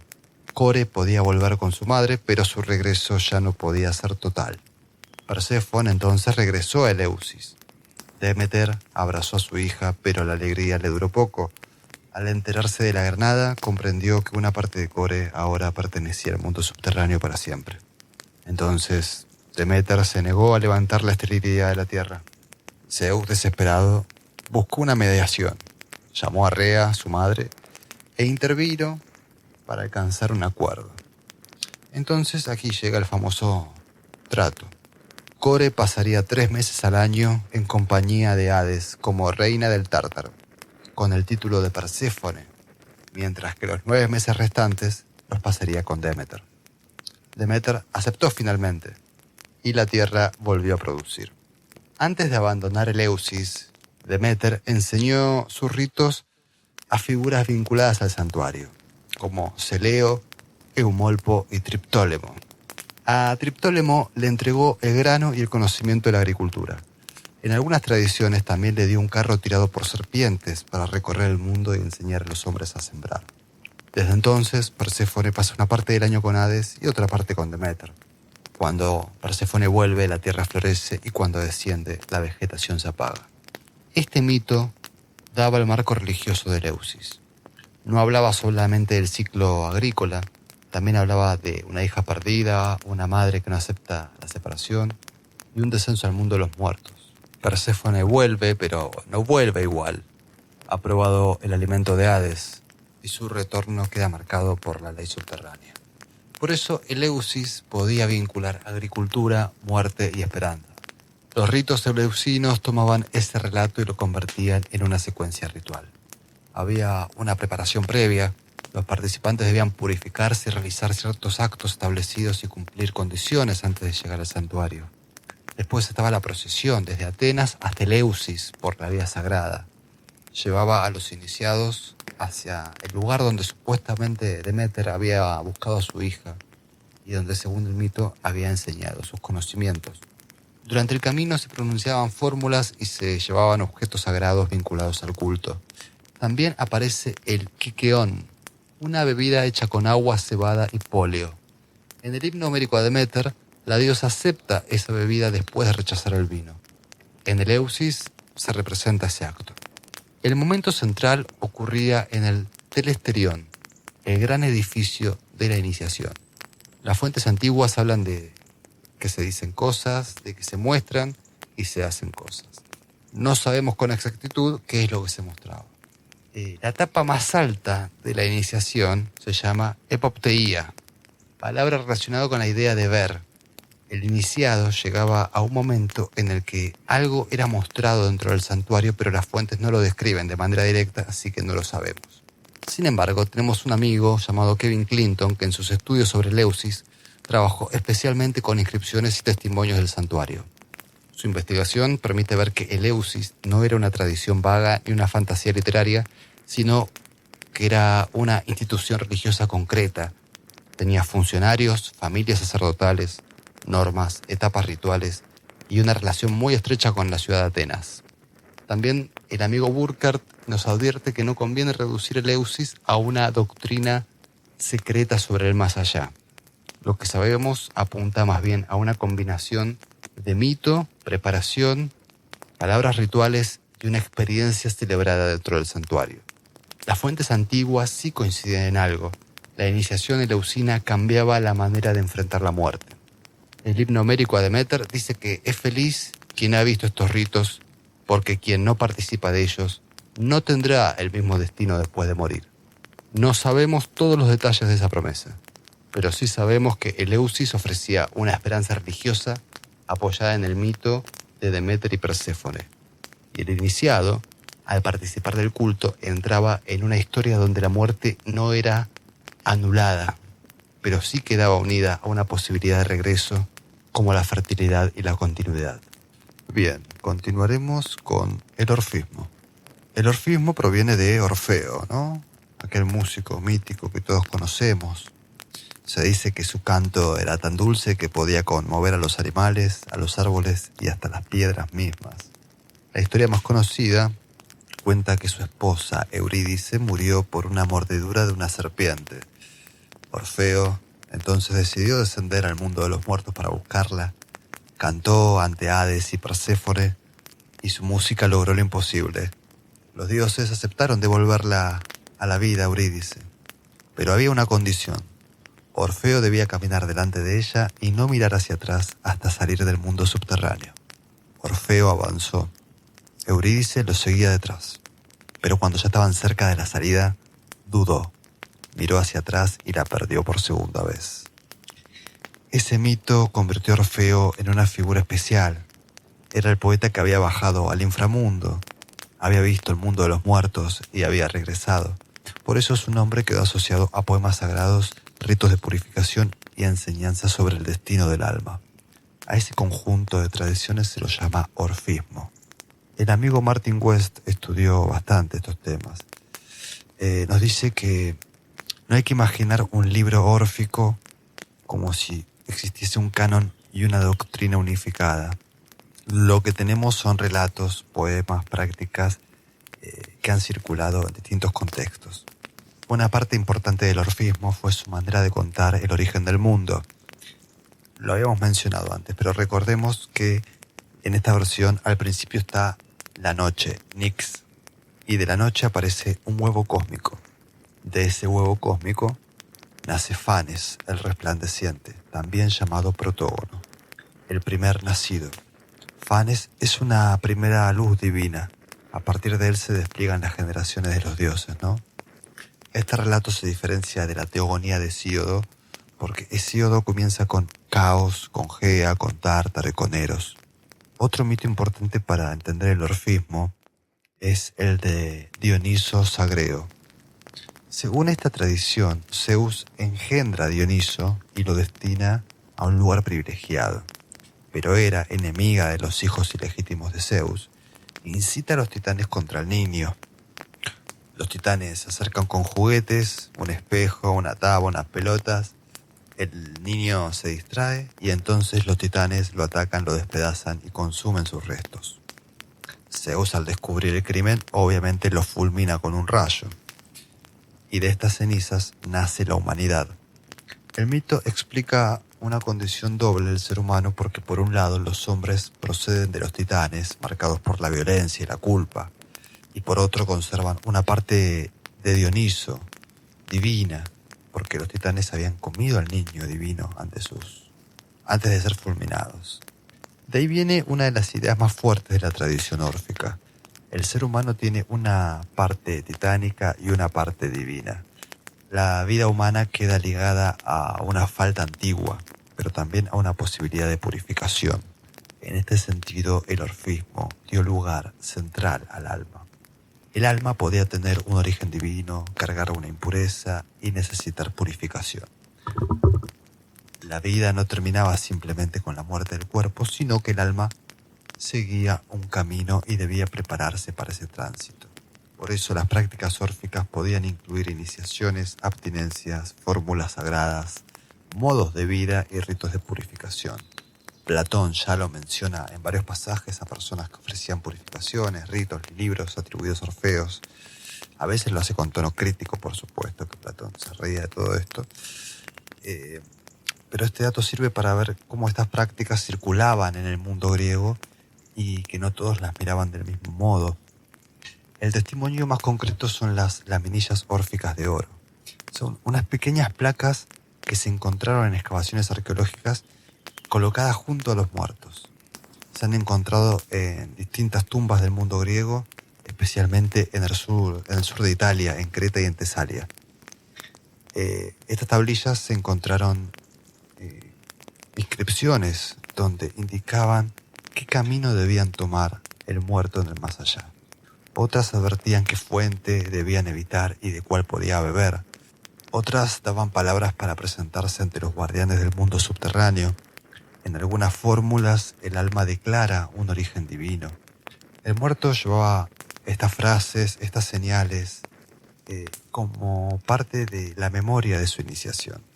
Hay un trabajo sobre los rituales de ultratumba en donde se estudiaron estas laminillas como textos rituales para el más allá.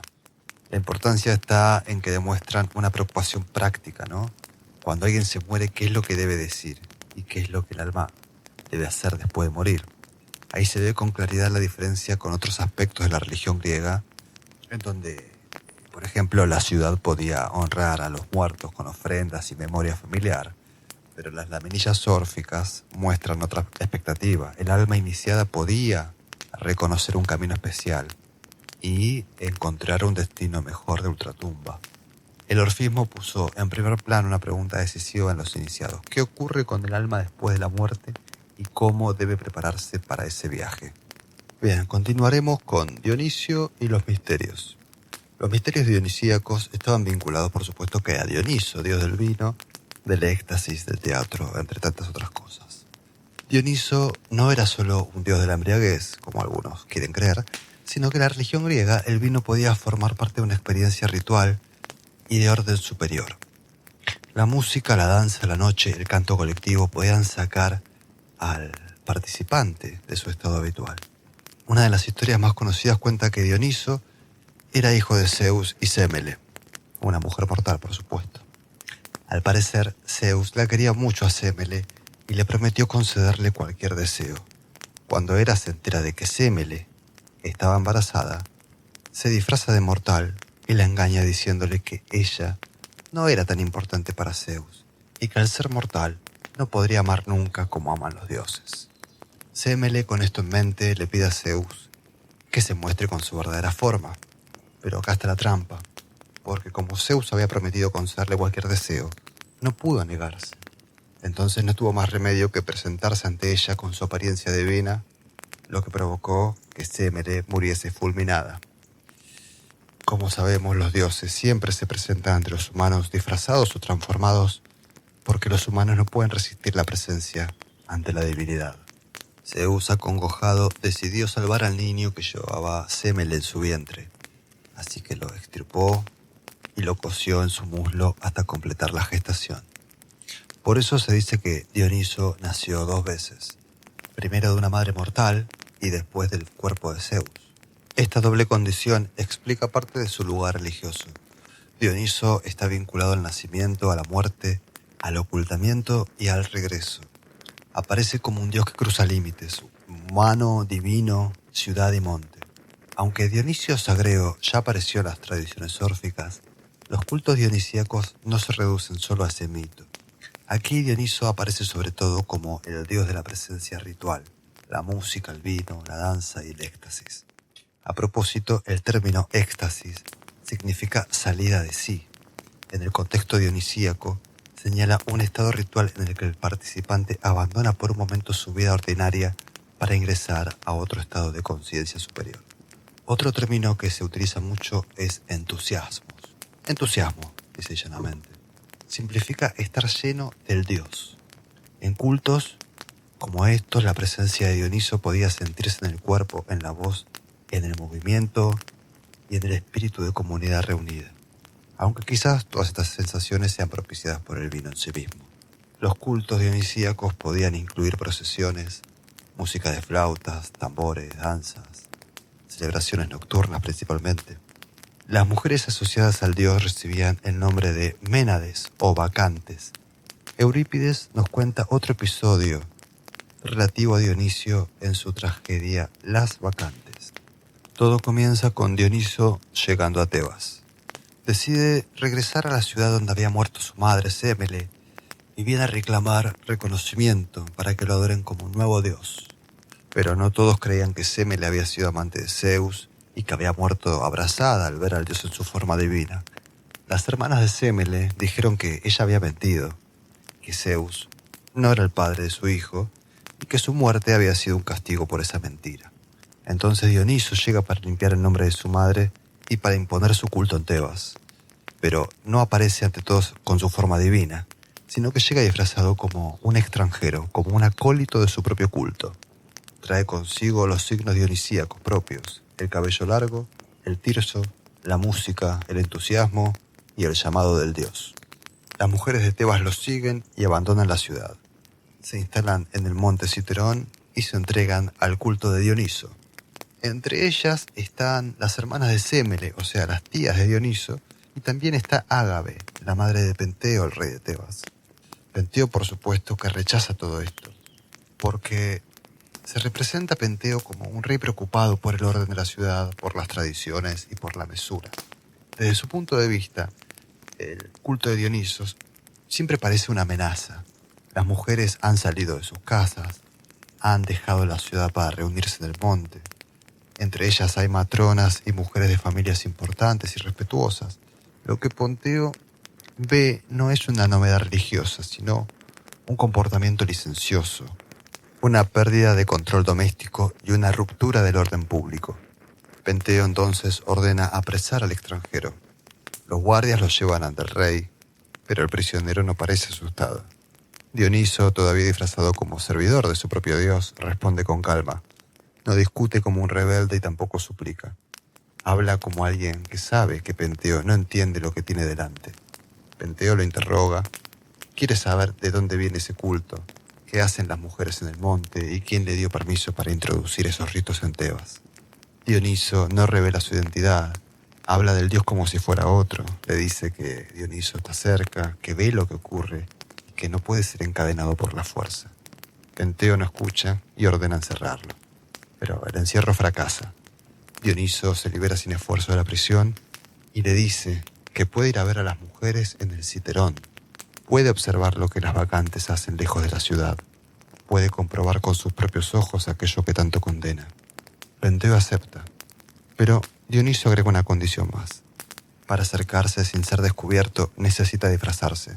Dioniso lo convence de vestirse con ropas de mujer. El rey, que quería defender el orden, termina disfrazado. El hombre que quería controlar a las mujeres termina vestido como una de ellas. El gobernante que quería encerrar el culto termina guiado por el propio dios hacia el monte. Dioniso no destruye a Penteo de golpe, lo va desplazando del lugar. Primero lo saca del palacio, después lo saca de su autoridad, lo saca de su identidad y lo lleva al Citerón. Allí las bacantes poseídas por el dios continúan con sus rituales. Penteo se esconde para mirar, pero es descubierto. Las mujeres no lo reconocen como rey. Ágave no lo reconoce como hijo. Bajo el poder de Dioniso, lo ven como una presa del monte. Entonces lo atacan.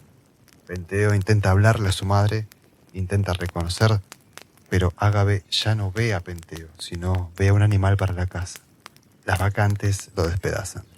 Ese despedazamiento recibe el nombre de esparagmos. Después Ágave vuelve a Tebas con la cabeza de su hijo en las manos, creyendo traer un trofeo de caza. Solo cuando el delirio comienza a disiparse, comprende lo ocurrido. La tragedia muestra con enorme claridad cómo actúa Dioniso. Él llega a algún lugar, altera el orden, invierte los papeles, suspende por un tiempo las formas normales de la ciudad y después deja a los hombres frente a las consecuencias. Por eso las bacantes es clave para entender lo dionisíaco. No debe leerse como una descripción directa de un ritual histórico, sino que Eurípides lo escribe como una tragedia. Pero la obra conserva elementos fundamentales del imaginario religioso de Dioniso. Está el monte, la música, sus atributos de Tirso, el disfraz, la posesión, la inversión de los papeles, el peligro de negarlo.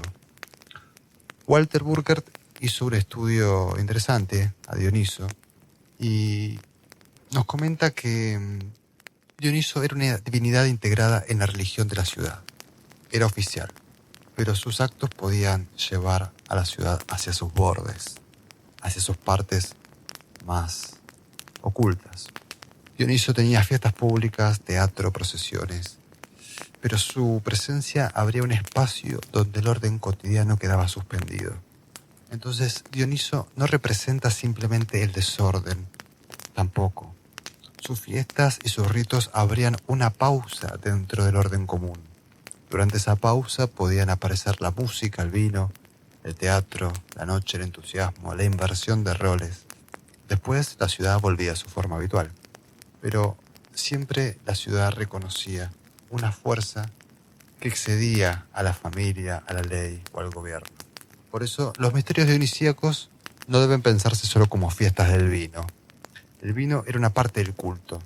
Dioniso reunía música, danza, máscara, pero alteración ritual del orden también.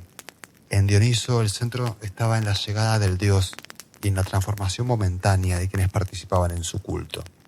Dioniso era celebrado, invocado, cantado, bebido y sentido en todo el cuerpo. Los misterios de Samotracia fueron otro de los grandes cultos iniciáticos más prestigiosos del mundo antiguo, y curiosamente es de los que menos datos conservamos. Se sabe que su centro estaba en la isla de Samotracia, en el norte del Egeo, frente a la costa de Tracia. Allí funcionó el santuario de los grandes dioses. Samotracia estaba en una zona de paso marítimo. Por el norte del Egeo circulaban comerciantes, soldados, viajeros, embajadas, reyes, navegantes. Todo el mundo viajaba por ahí. El mar conectaba regiones, pero también podía destruir una tripulación en pocas horas. Por eso el culto de Samotracia quedó asociado sobre todo con protección en el viaje y salvación frente al peligro. La iniciación prometía protección divina en el mar y el culto atraía personas de distintas regiones durante la temporada de navegación. También recuerda que los dioses del santuario seguían siendo llamados simplemente los dioses o los grandes dioses. Esta forma de nombrarlo ya nos dice algo. El culto no funcionaba como una simple devoción a una divinidad conocida como Zeus, Atenea o Apolo. En Samotracia no tenemos tampoco un relato central tan claro como podría ser el rapto de Perséfone. Lo que tenemos es un santuario, una iniciación, una fama protectora y un grupo de dioses cuyo nombre queda rodeado de reserva. Una tradición antigua, transmitida por Nasias, identificaba a esos dioses con Demeter, Perséfone, Hades y Hermes. Aunque esta identificación aparece recogida en testimonios antiguos, sigue siendo discutida por los estudiosos modernos. La relación con Demeter, Perséfone, Hades y Hermes puede ser una interpretación griega posterior de nombres más antiguos, quizás locales, tracios o pregriegos. En algunos testimonios, los grandes dioses aparecen también vinculados con los cábiros, divinidades oscuras de carácter cetónico y protector. El término cetónico, conviene aclararlo, designa lo relacionado con la tierra profunda o los muertos o el mundo subterráneo. El amigo Karl Kerenji, en Los dioses griegos, trató de estudiar los cábiros y a los dioses de Samotracia como figuras vinculadas a una religiosidad más antigua, siempre ligada a estas potencias de la tierra, de la fertilidad o del mundo inferior. Esta es una línea de interpretación sugerente, pero conviene usarla con cuidado. Sirve para entender el tono oscuro y reservado del culto, pero no para reconstruir una doctrina completa. Robert Graves también relaciona a Samotracia con tradiciones de la gran diosa, los cábiros y antiguos cultos griegos y del Egeo. En su caso, hay que ser todavía más prudente, porque Graves ofrece asociaciones útiles para pensar variantes, pero muchas de sus reconstrucciones son especulativas y carecen de fuentes. Para este capítulo nosotros, de todas formas, lo que sí podemos señalar es que los propios testimonios antiguos ya relacionaban a los grandes dioses con figuras femeninas, cetónicas y protectoras. Por otro lado tenemos a Susan Cole, que escribió sobre los grandes dioses de Samotracia. Ella estudió el culto a partir de inscripciones, testimonios y organización del santuario. Su trabajo permite ver que Samotracia funciona como un santuario de gran prestigio panhelénico.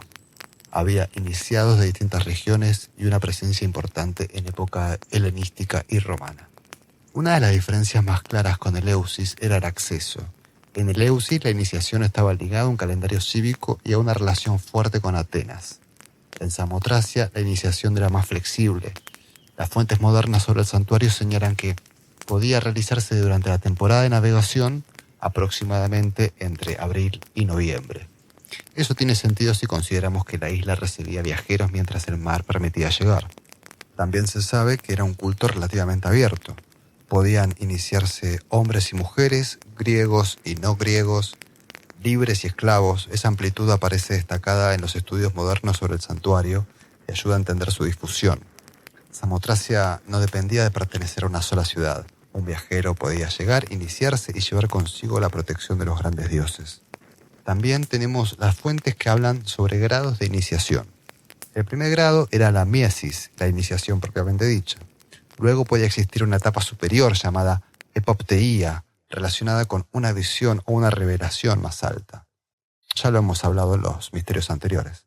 No conocemos el contenido completo del rito, pero sí sabemos que la iniciación incluía elementos mostrados, palabras reservadas y símbolos, coincidente con todos los misterios.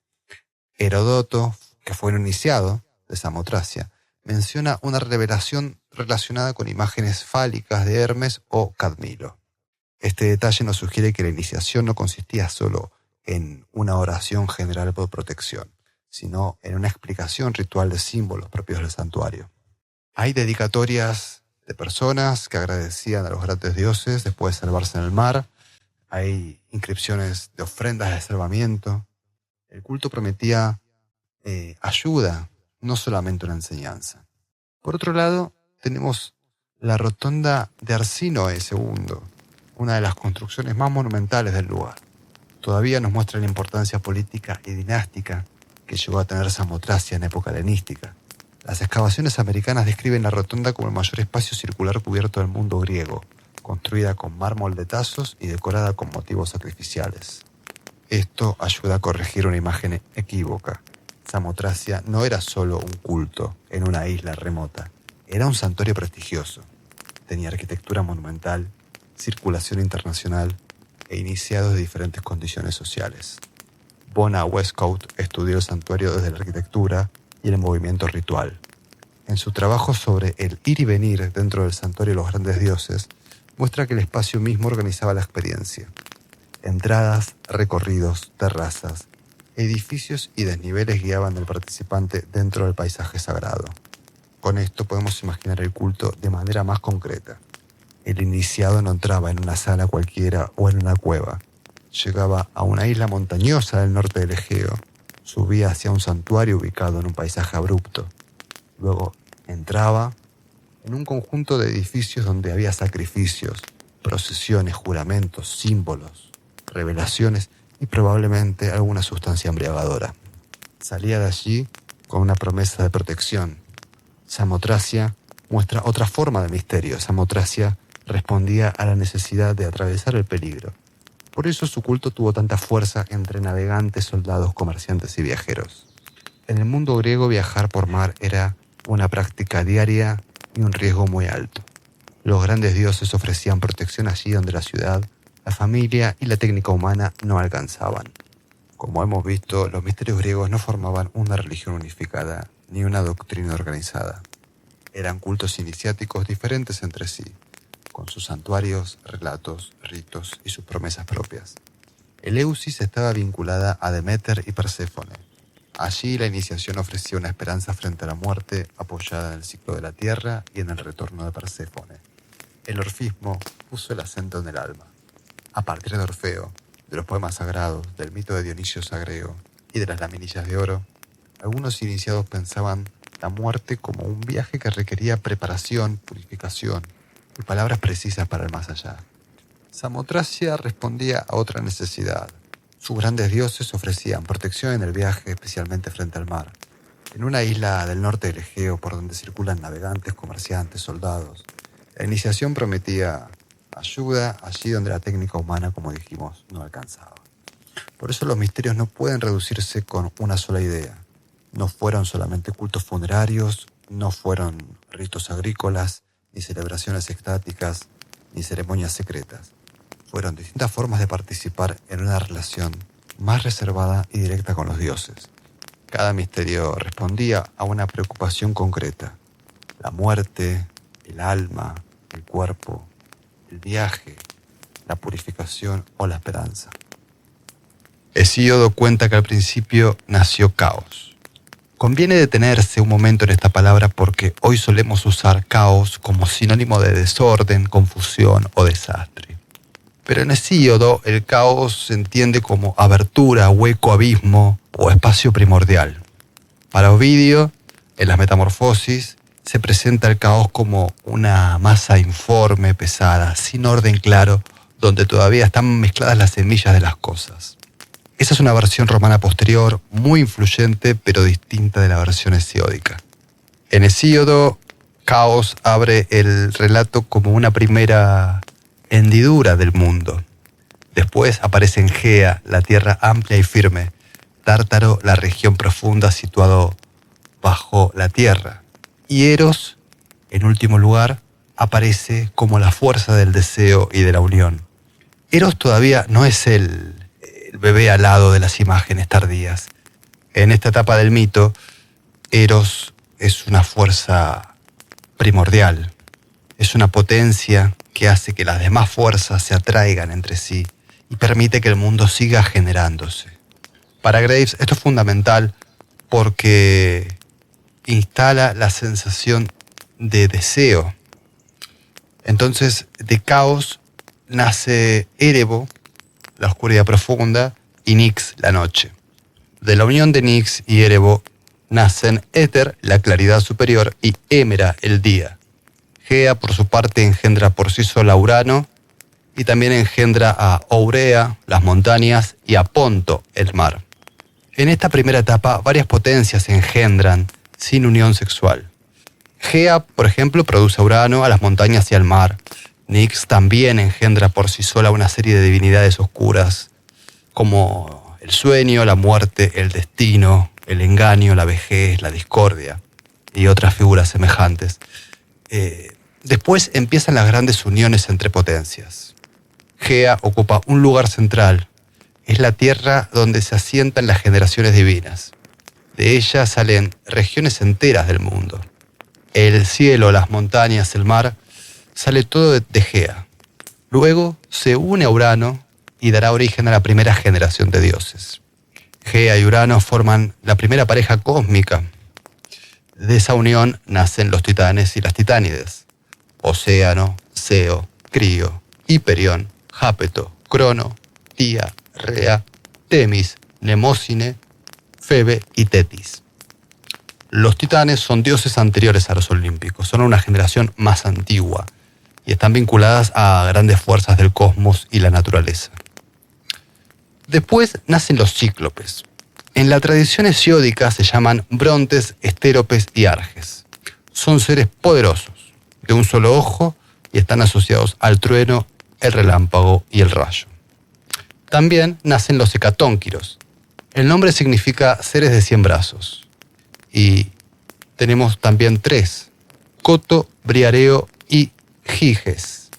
Hesíodo los presenta como criaturas enormes con 100 brazos y 50 cabezas cada uno.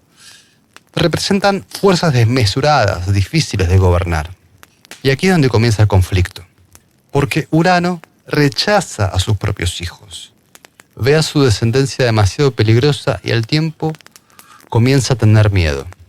Hesíodo dice que apenas nacían, Urano los ocultaba en un lugar secreto dentro de Gea, dentro de la Tierra. Los hijos apenas nacían, quedaban encerrados en la Tierra nuevamente sin salir a la luz. Y Gea soportaba dentro de sí esos hijos retenidos. El encierro le causaba dolor y además rabia. Gea se enfurecía, hasta que en un momento, harta de esta violencia, decidió convocar a los otros hijos que le quedaban sueltos, o sea, a los titanes. Y los incitó para armar una revuelta y destronar a Urano. Los titanes no aceptaron porque en primera instancia le tenían miedo al padre.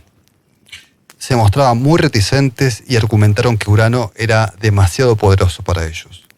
Pero entonces Gea hizo brotar de su vientre una hoz de pedernal y aseguró que con esa arma no tendrían que temer, ya que es la única capaz de herir a Urano y cortar su poder sobre ella. Los titanes seguían sin estar convencidos, pero el más joven de los titanes, llamado Crono, se ofreció a portar la hoz y liderar el ataque. Aquí las versiones difieren. Según Hesíodo, los rebeldes son Gea y Crono, solamente ellos dos. Pero nosotros tomaremos la versión del pseudo Apolodoro, que dice que además de Gea y Crono, los demás titanes también se sumaron, con la excepción de Océano, que no se suma al ataque por representar una fuerza neutral. De cualquier manera, el plan coincide bastante en ambas versiones. El plan consistía en que Gea debía suscitar a Urano para fines reproductivos y cuando éste se hubiera distraído saldría Crono desde su escondite para atacarlo. Y así fue. Cuando Urano desciende sobre Gea para unirse a ella, Crono sale de su escondite, con una mano sujeta los genitales de su padre y con la otra levanta la hoz y corta. Urano no muere porque los dioses no pueden morir, pero sí queda mutilado, sin poder y separado de Gea, además de desplazado del gobierno. De la sangre que cayó sobre la tierra nacieron las Erinias, los gigantes y las Melias. Las Erinias son divinidades de la venganza, especialmente ligadas a los crímenes de sangre dentro de la familia. Pseudo Apolodoro las enumera como 3: Alecto, Tisífone y Meguera. Los gigantes, por otro lado, siempre estuvieron vinculados a la tierra. Las Melias son ninfas de los fresnos. El fresno siempre se asoció con la guerra porque de su madera se fabrican las lanzas. El caso es que luego de la mutilación, Crono arrojó al mar los genitales de Urano. Alrededor de ellos se formó espuma y de esa espuma nació Afrodita. Esta parte del relato muestra una lógica importante de la mitología griega. Toda acción va a desencadenar consecuencias sobre el mundo. Todo lo que sucede no queda aislado, sino que repercute e influye en el resto del mundo. Con Urano apartado, Crono toma el poder. Entonces, con el destronamiento de Urano, empieza la época de los titanes. Crono asume como regente supremo y escoge como esposa a su hermana Rea. En estos relatos antiguos, las uniones entre hermanos divinos son frecuentes. Todavía estamos en una fase genealógica del mito. Las grandes potencias se reproducen entre sí y van formando las distintas regiones del mundo. Muchos de los titanes y titánides se unieron engendrando una nueva descendencia. Pero ante cada nacimiento, Crono recordaba la profecía de Urano y Gea que decía que él también sería derrotado por uno de sus hijos. Así que como primera medida volvió a encerrar a las cíclopes y a los hecatónquiros en el Tártaro y asignó como carcelera a la monstruosa Campe. Luego resolvió lo que cualquiera haría en su lugar: se tragó a sus hijos a medida que iban naciendo. Sucesivamente se fue comiendo a todos. Primero Hestia, Deméter, Hera, Hades y Poseidón. Rea sufrió por la pérdida de sus hijos y cuando estaba por nacer el sexto, Zeus, fue a buscar a Gea y le pidió ayuda. Esta le aconsejó ocultar al niño. En la reconstrucción que hace Robert Graves, combina varias tradiciones locales y dice que Rea dio a luz a Zeus, su sexto hijo, en plena noche en el monte Liqueo de Arcadia, donde ninguna criatura podía proyectar sombra. En ese momento, Rea escondió a su hijo recién nacido y le dio a Crono una piedra envuelta en pañales. Por suerte, Crono nunca se dio cuenta de la sustitución. En cuanto al bebé Zeus, después de bañarlo en el río Neda, lo entregó a Gea, quien lo llevó a Creta y lo ocultó en una cueva. Allí lo criaron las hijas de Meliseo: Adrastea, una ninfa del fresno, su hermana Io y la ninfa cabra Amaltea. El niño Zeus se alimentaba de miel y bebía la leche de Amaltea, junto al chivo Pan, su hermano adoptivo.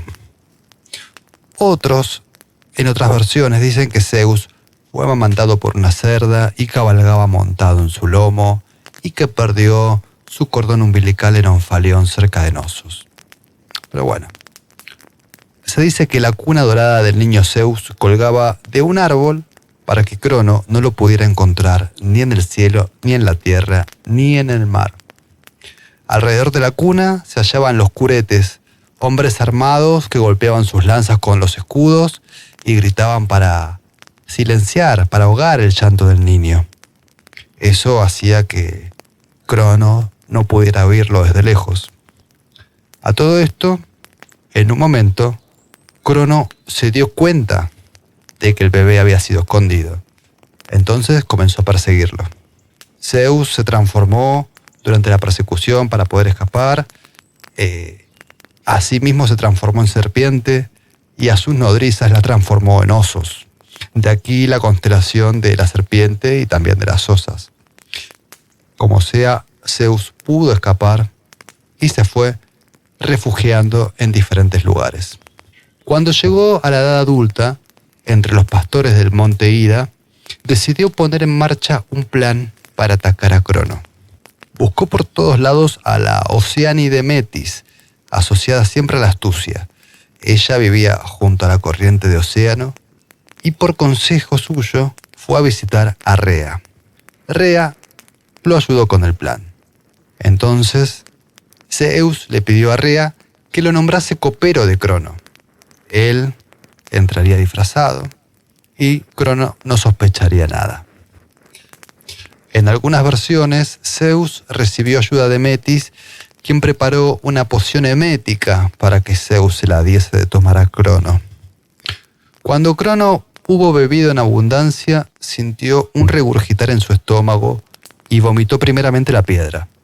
Luego salieron los hijos devorados, en orden: Hestia, Demeter, Hera, Hades y Poseidón.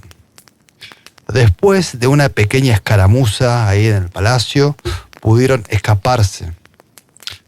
La guerra duró 10 años, pero al final la Madre Tierra profetizó la victoria para su nieto Zeus si éste tomaba como aliados a aquellos a quienes Crono había encarcelado. Así que en consecuencia, Zeus fue hasta el Tártaro, se acercó en silencio a Campe, la carcelera del Tártaro, la mató, le quitó las llaves y después de poner en libertad a los cíclopes y a los gigantes de 100 manos, los hecatónquiros, les dio comida y bebida divinas para fortalecerlos. En agradecimiento por todo esto, los cíclopes le forjaron y le cedieron a los dioses nuevas armas para encabezar la batalla. Le dieron a Zeus el rayo como arma ofensiva, a Hades un yelmo que lo hacía invisible y a Poseidón un tridente. Se reunieron y convocaron un consejo de guerra y planearon el ataque. Por suerte, Robert Graves hizo la reconstrucción de la batalla. Los hecatónquiros se escondieron en el bosque lindante al monte Olimpo. Hades se presentó en el palacio invisible e ingresó hasta las habitaciones de Crono para robarle su arma, la famosa hoz de pedernal. Y mientras Poseidón entró y lo amenazaba con el tridente, Zeus lo derribó con un rayo. Los cíclopes irrumpieron en el palacio luchando contra los titanes presentes. Los 3 hecatónquiros apostados en la ladera del monte tomaban rocas y las arrojaban contra los demás titanes. Y se dice que esta lucha transformó la geografía y el paisaje de todo el mundo. Los titanes combatían desde el monte Otris, Zeus y sus aliados combatían desde el monte Olimpo. La batalla duró muchísimo y fue impresionante, pero los olímpicos inclinaban la balanza a su favor. La cabra Pan también ayudó. Se encargó de dar un grito tan súbito y aterrador que terminó por ahuyentar a los titanes. Los dioses los persiguieron a los que huían hasta que Crono y todos los titanes fueron vencidos y apresados.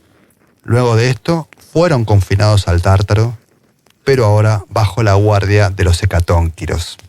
El titán Atlas recibe un castigo ejemplar por haber encabezado a los titanes en la guerra. Como sabemos, se lo condenó a sostener el firmamento sobre sus espaldas durante toda la eternidad. Por otro lado, las titánides no aparecen castigadas como los titanes. Rea y Metis, por su ayuda a Zeus, quedan integradas en el nuevo mundo. Zeus instaló en Delfos un altar con la piedra que había vomitado Crono. Esta piedra recibe el nombre de Ónfalo y hasta el día de hoy puede ser visitada.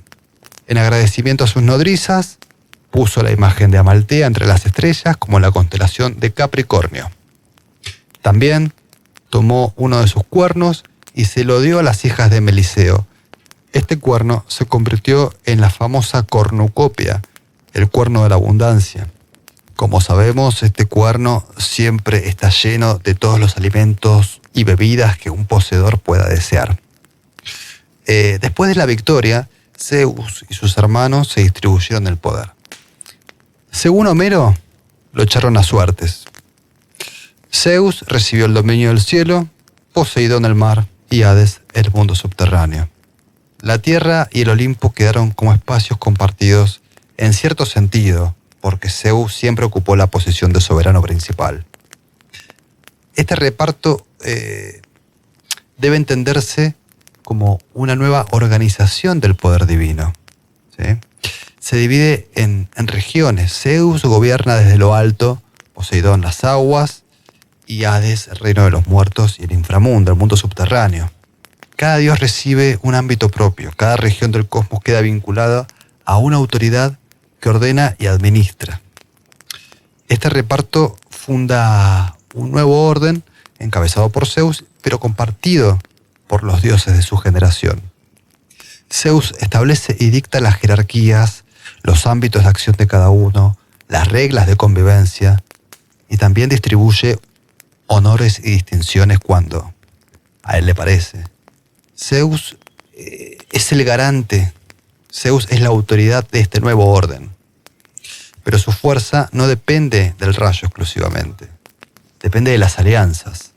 La victoria militar no termina el proceso. Una vez que ganó, no terminó la historia.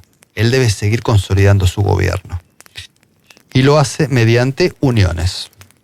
Se une a Metis, que es la prudencia y la inteligencia, y de esa unión nace Atenea, aunque Zeus incorpora a Metis dentro de sí antes del nacimiento, y esto le permite que Atenea nazca desde la cabeza, como ya lo veremos más adelante y todos lo sabemos.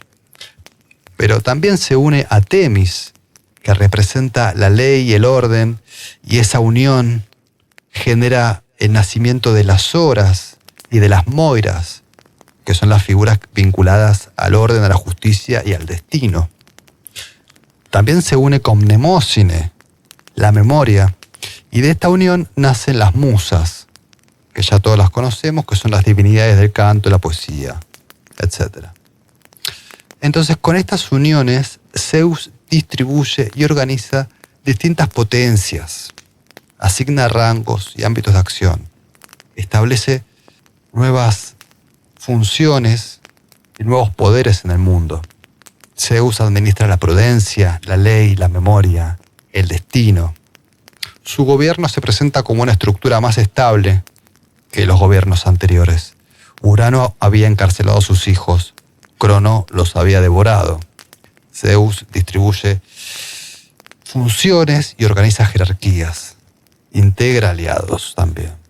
Y aquí, en esta parte, es donde finaliza el origen mítico y comienzan los relatos más populares, con Zeus como príncipe de los dioses. En una lectura posterior, podría decirse que el triunfo olímpico reorganiza también la memoria religiosa. Los dioses nuevos ocupan el centro del culto y los poderes anteriores quedan relegados a genealogías antiguas, a relatos viejos o a regiones profundas del cosmos. En la tradición romana, Crono será identificado con Saturno. Cuentan que Crono pudo escaparse y se fue a vivir a Italia entre los humanos, donde actuó como su benefactor y ellos lo llamaron Saturno. Para finalizar, podemos resaltar algunos puntos de interés. Para empezar, el relato de Urano, Crono y Zeus está construido sobre una sucesión familiar. Primero gobierna Urano, después gobierna Crono y más tarde Zeus destrona a Crono. El poder pasa de padre a hijo, pero nunca de manera pacífica. Urano teme a sus hijos y los encierra. Crono teme a los suyos y los devora. Zeus también enfrenta el peligro de la sucesión, pero responde de otra manera. Él reúne aliados, reparte funciones y ordena el poder bajo su autoridad. Zeus no queda como soberano por ser el más fuerte. Él llega al poder después de atravesar persecuciones, engaños, batallas, alianzas. Conoce la cueva, el monte, el palacio de Crono, el Olimpo. Se fue hasta el Tártaro. Él recorrió el mundo y sus profundidades. Y hablando del Tártaro, cabe aclarar que muchas veces se lo confunde con el reino de Hades, pero no son lo mismo. Hades gobierna el mundo subterráneo de los muertos. El Tártaro es una región primordial y mucho más profunda. Volviendo a Zeus, él se da cuenta que la victoria militar no es suficiente. Después de vencer, Zeus tiene que organizar y administrar. Con Metis ya vimos que incorporaba la prudencia y la inteligencia estratégica. Con Temis incorpora la ley, las estaciones, la justicia. Con Mnemósine incorpora la memoria el canto y la poesía. Zeus va acumulando poder en distintos órdenes. Ya tiene el poder celeste porque domina el cielo, el trueno, el relámpago y el rayo. Tiene poder político porque reparte honores, establece jerarquías y funciona como árbitro en la disputa de los dioses. También tiene poder jurídico porque Zeus queda como garante de los juramentos. Él se encarga de castigar a quienes no respetan el orden público o las leyes de la hospitalidad. Y también tiene poder genealógico, porque sus uniones con diosas inmortales darán origen a nuevos dioses, héroes y a linajes. Entonces ahí se diferencia de Urano y de Crono. Urano había encerrado a sus hijos, Crono los había tragado, pero Zeus reparte lugares y integra aliados. Establece un gobierno donde no borra lo anterior. Lo incorpora, lo desplaza o lo confina. Todavía hay en este mundo nuevo rastros del mundo anterior. Ahí quedan las Erinias, nacidas de la sangre de Urano. Queda Afrodita, nacida de los genitales arrojados al mar. Queda los titanes encerrados en el Tártaro. Queda en Atlas sosteniendo el firmamento. Queda en Crono derrotado, convertido después en Saturno por la tradición romana. Entonces, en este recorrido hemos visto cómo de Urano a Zeus el mundo pasa de las potencias primordiales a una organización política del cosmos. Y es aquí donde comienzan los relatos griegos más conocidos de la mitología, en un mundo ya establecido y con los poderes repartidos. Pero por debajo de ese orden todavía se asoman algunas ruinas de las generaciones anteriores. El mayor error que cometemos al estudiar mitología es creer que existe una versión oficial o un libro sagrado que unifique y totalice la mitología griega. Pero lo que tenemos es un gran rompecabezas de piezas rotas, poemas arcaicos, tragedias teatrales y altares en ruinas. Si te preguntaste por qué el mito de Prometeo cambia según el libro que abras, quédate. Hoy vamos a aprender a navegar por el caos de las fuentes antiguas para que nunca más vuelvas a sentirte perdido. Así que acércate y comencemos. Cuando comenzamos a leer mitología griega, enseguida encontramos inconsistencias. Una historia aparece de una manera en un libro, después aparece con otra versión en otro, después una película la modifica totalmente y después un documental la presenta como una secuencia lineal. Entonces surge la pregunta, ¿cuál es la versión verdadera? Y la verdad es que la pregunta parece lógica, pero parte de una idea equivocada. Suponer que la mitología griega tuvo un libro oficial, una escritura sagrada única o una versión definitiva para cada relato. Eso no existió. La mitología griega no llegó hasta nosotros con una versión unificada de los mitos. Llegó como una red de fuentes, poemas, himnos, tragedias, relatos. Cada fuente conserva una parte distinta de la tradición. Homero no trabaja como Hesíodo, Hesíodo no escribe como un dramaturgo ateniense y un himno no cumple la misma función que una tragedia. Por eso cuando buscamos la versión verdadera de un mito, muchas veces hacemos una pregunta demasiado moderna. Los griegos heredaron relatos cambiantes, vivos, estaban vinculados a algunas ciudades, algunas familias, cultos, fiestas particulares. Una ciudad podía conservar una variante y otro poeta de otra ciudad elegir otra. Un santuario podía tener su propia tradición y un dramaturgo podría llevar y modificar el relato. Entonces, tenemos que distinguir eso por un lado. Y además, sumamos el problema de las versiones modernas. Películas, series, novelas, videojuegos, documentales, libros escolares, etc. Tenemos una serie sobre Heracles, pero no tiene el mismo rigor que Hesíodo. Una película sobre Troya no trabaja igual que Homero. Entonces tenemos que entender a qué se deben estas diferencias. El cine necesita ritmo. Una serie necesita un arco claro y lineal. Un libro para niños suele suavizar episodios violentos. Y el documental lo que hace es ordenar materiales dispersos bajo una línea comprensible.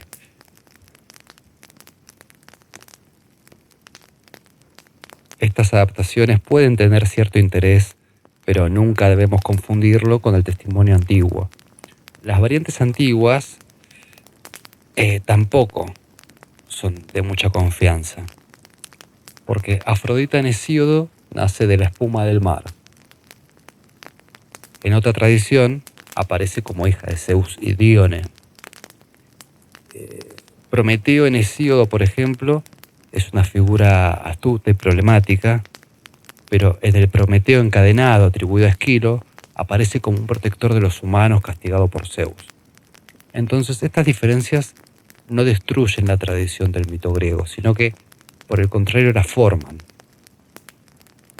Primero hay que pensar cómo se reconstruye un mito. El primer paso es reunir las fuentes donde aparece. Después se identifica qué tipo de fuente es. Si es un poema épico, un himno, una tragedia, un relato local, una imagen. Luego se tiene que datar, se ubica esa fuente, se pone fecha, lugar, género y función. Y finalmente se comparan todas las versiones disponibles. Ahí aparece la hipótesis de reconstrucción. Una hipótesis claramente no reemplaza a las fuentes, intenta explicar cómo se relacionan entre sí. Puede proponer que una versión conserva una tradición más antigua, que otra pertenece a un contexto local, que una tragedia modificó el relato para la escena o que un compilador tardío unió materiales de distinto origen.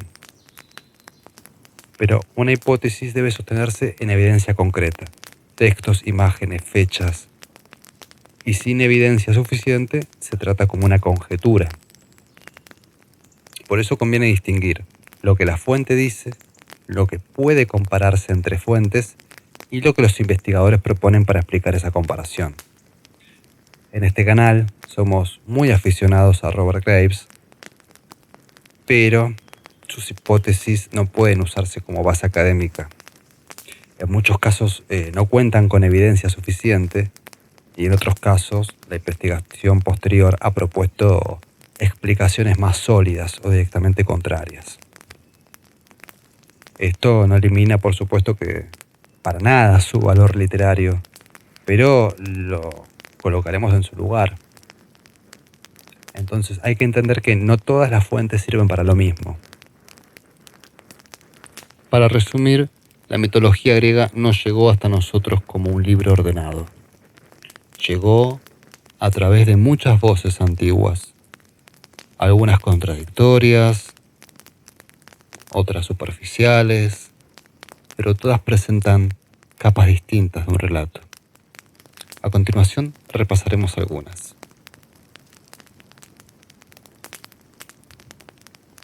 Homero es el testimonio literario más influyente para entrar en la mitología griega. Bajo su nombre conservamos dos poemas fundamentales, la Ilíada y la Odisea. La Ilíada no cuenta toda la guerra de Troya, cuenta un episodio concreto, la cólera de Aquiles. No empieza con el juicio de París y no termina con el caballo de madera. El centro es una crisis dentro del ejército aqueo provocada por el conflicto entre Aquiles y Agamenón. La Odisea tampoco resume todas las historias heroicas, sino que cuenta una historia particular. Cuenta el regreso de Odiseo a Ítaca. Es un poema sobre viaje, identidad, hospitalidad, renacimiento. Entonces, en los dos poemas aparecen muchos dioses principales. Zeus, Hera, Atenea, Apolo, Afrodita, Ares, Poseidón, Hermes, Hefesto. Pero aparecen dentro de un mundo y un contexto heroico. Los dioses homéricos intervienen en la guerra, protegen a sus favoritos, engañan a los rivales, discuten, negocian. Su presencia acompaña y dirige los conflictos entre los héroes. Acá Homero no ofrece la genealogía completa de los dioses ni explica el nacimiento de Zeus. La Ilíada y la Odisea narran hechos concretos y proceden de una larga tradición de poesía oral. Antes de quedar fijados por escritos, los relatos sobre dioses, héroes y ciudades circularon durante generaciones gracias al canto de los aedos. Los aedos eran artistas que recorrían pueblos y ciudades recitando, cantando sobre dioses y héroes. Usualmente se acompañaban con la lira.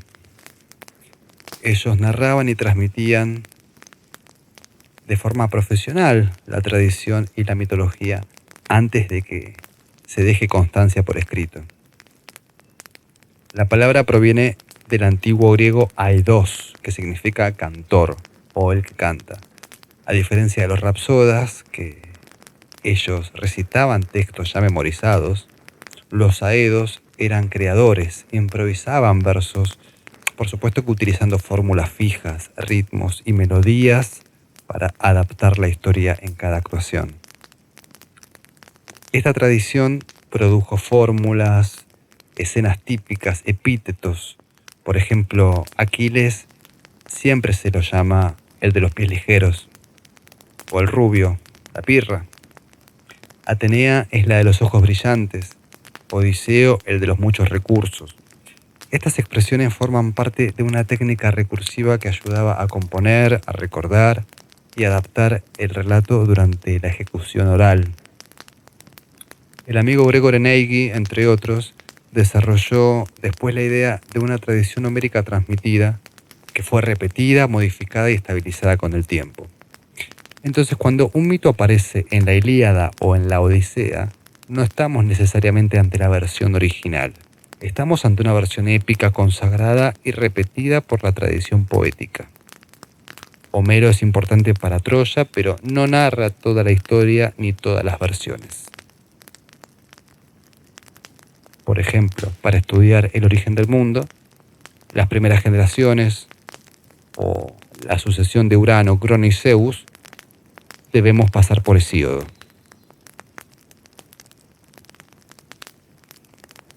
Hesíodo es la otra gran columna de la mitología griega arcaica.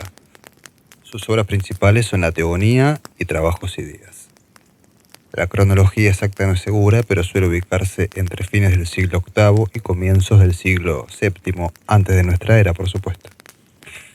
La tradición lo vincula con Ascra, en Beocia. Beocia es una región distinta del mundo jónico, con el que está asociada la épica homérica.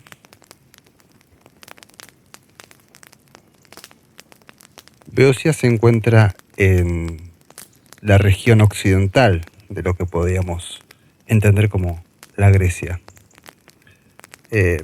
Hesíodo también compone en hexámetros, es el mismo metro que la épica, pero su proyecto no es igual que el de Homero. Él no canta una guerra ni el regreso de un héroe. Él trabaja con genealogías divinas, relatos de origen, memoria, justicia y normas prácticas. Tampoco debe imaginarse como un recopilador moderno que reunió textos escritos y los ordenó en un libro. Hesíodo compone poesía a partir de materiales tradicionales que ya circulaban en el mundo griego. Los organiza con una voz propia y les da una estructura. En la Teogonía, esa estructura es genealógica y política. Explicar cómo nacen los dioses, cómo se suceden las generaciones divinas y cómo Zeus llega a ocupar el poder. En Trabajos y Días, la estructura es moral y práctica. El poeta habla del trabajo, la justicia, el conflicto con su hermano Perses y el lugar de los dioses y los mortales. Esto nos habla sobre la interpretación de su mundo. Hesíodo no mira el mito desde el palacio del héroe y tampoco desde el campo de batalla. Lo mira desde una sociedad agraria, marcada por la disputa de bienes, la necesidad de trabajar la tierra, el temor a la injusticia y la búsqueda de un orden estable. Su poesía conserva mitos antiguos, pero también deja ver las preocupaciones de una época.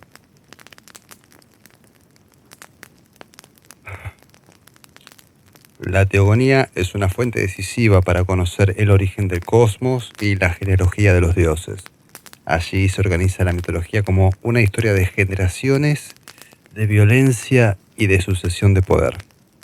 Recordemos que primero aparecían las fuerzas primordiales, después la unión de cielo y tierra, después la violencia de Urano contra sus hijos, la rebelión de Crono, el dominio de los titanes, el miedo de Crono a ser destronado, el nacimiento oculto de Zeus, Zeus y la guerra contra los titanes, y después la consolidación del poder olímpico.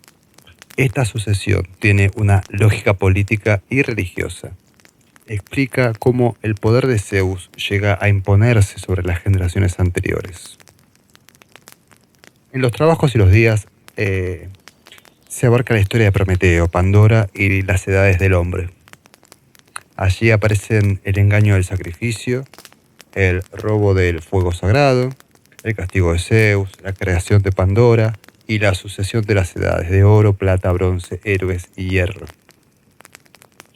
Este material permite entender la distancia entre dioses y mortales. En Hesíodo, la vida humana queda marcada por el trabajo, la escasez, la justicia y el conflicto. Mejor dicho, la necesidad de justicia. Los hombres no viven en el mismo plano que los dioses. Hay una separación, un límite y un castigo si se intenta transgredir. Pero también se conserva una memoria de una edad mejor y anterior. Pero Hesíodo, como dijimos, ofrece solamente una versión. Esta versión no debe ser tomada como oficial ni definitiva. La diferencia no se resuelve diciendo que una versión es verdadera y otra falsa. Se resuelve indicando qué fuente seguimos y qué tradición pretende transmitir. Con Hesíodo entramos en la genealogía y el orden del cosmos, para ver cómo algunos mitos se vinculan de manera más directa con el culto, los santuarios y la presencia de los dioses. Tenemos que pasar a los himnos. Después de Homero y Hesíodo aparece otro grupo de textos fundamental, los llamados himnos homéricos. El nombre puede engañar, se los llama homéricos por su lengua, por su metro y su vínculo con la tradición épica, pero no tiene nada que ver con el autor de la Ilíada y la Odisea.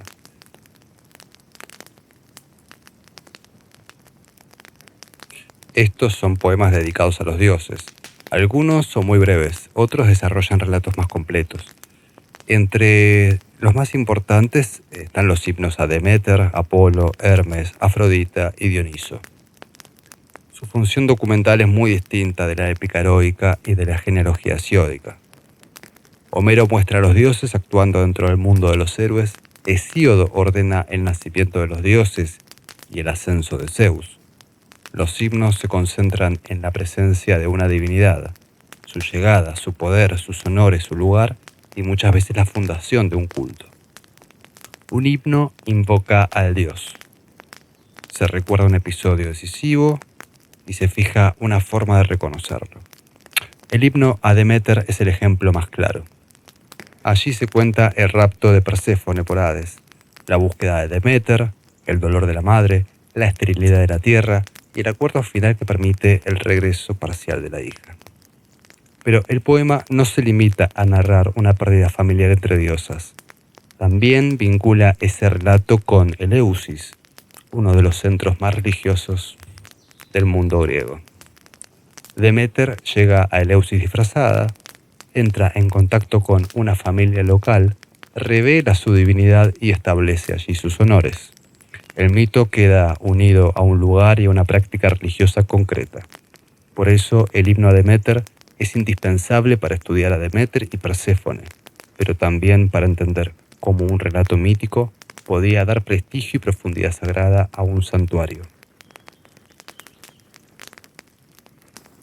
El himno de Apolo trabaja de otro modo.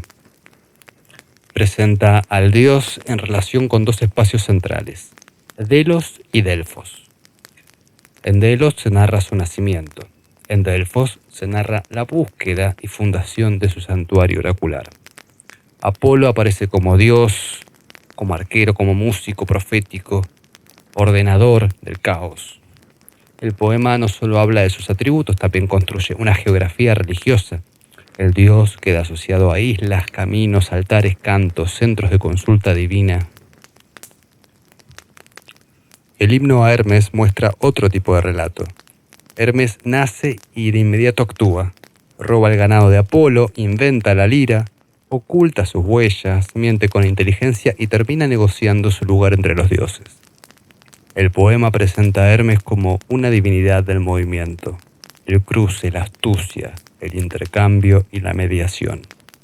No lo define mediante una genealogía, sino mediante una escena de comportamiento. Hermes queda caracterizado por lo que hace. El himno a Afrodita también es decisivo. Allí la diosa, capaz de someter al deseo a dioses inmortales, termina sometida ella misma al deseo por voluntad de Zeus. Afrodita se une con el mortal Anquises y de esa unión nacerá Eneas. El poema expone el poder de Afrodita, pero también sus límites. La diosa domina el deseo, aunque no queda completamente fuera de su alcance. El relato marca la distancia entre dioses y humanos. El himno a Dioniso, en sus distintas formas conservadas, permite ver otro aspecto, la aparición de un dios difícil de reconocer. Dioniso puede llegar disfrazado, ser negado, provocar confusión y revelar su poder de forma violenta o maravillosa. Ese motivo será central en otras fuentes, sobre todo en la tragedia. Los himnos aportan algo que Homero y Hesíodo no cubren de la misma manera: la conexión entre el relato, la divinidad y el culto.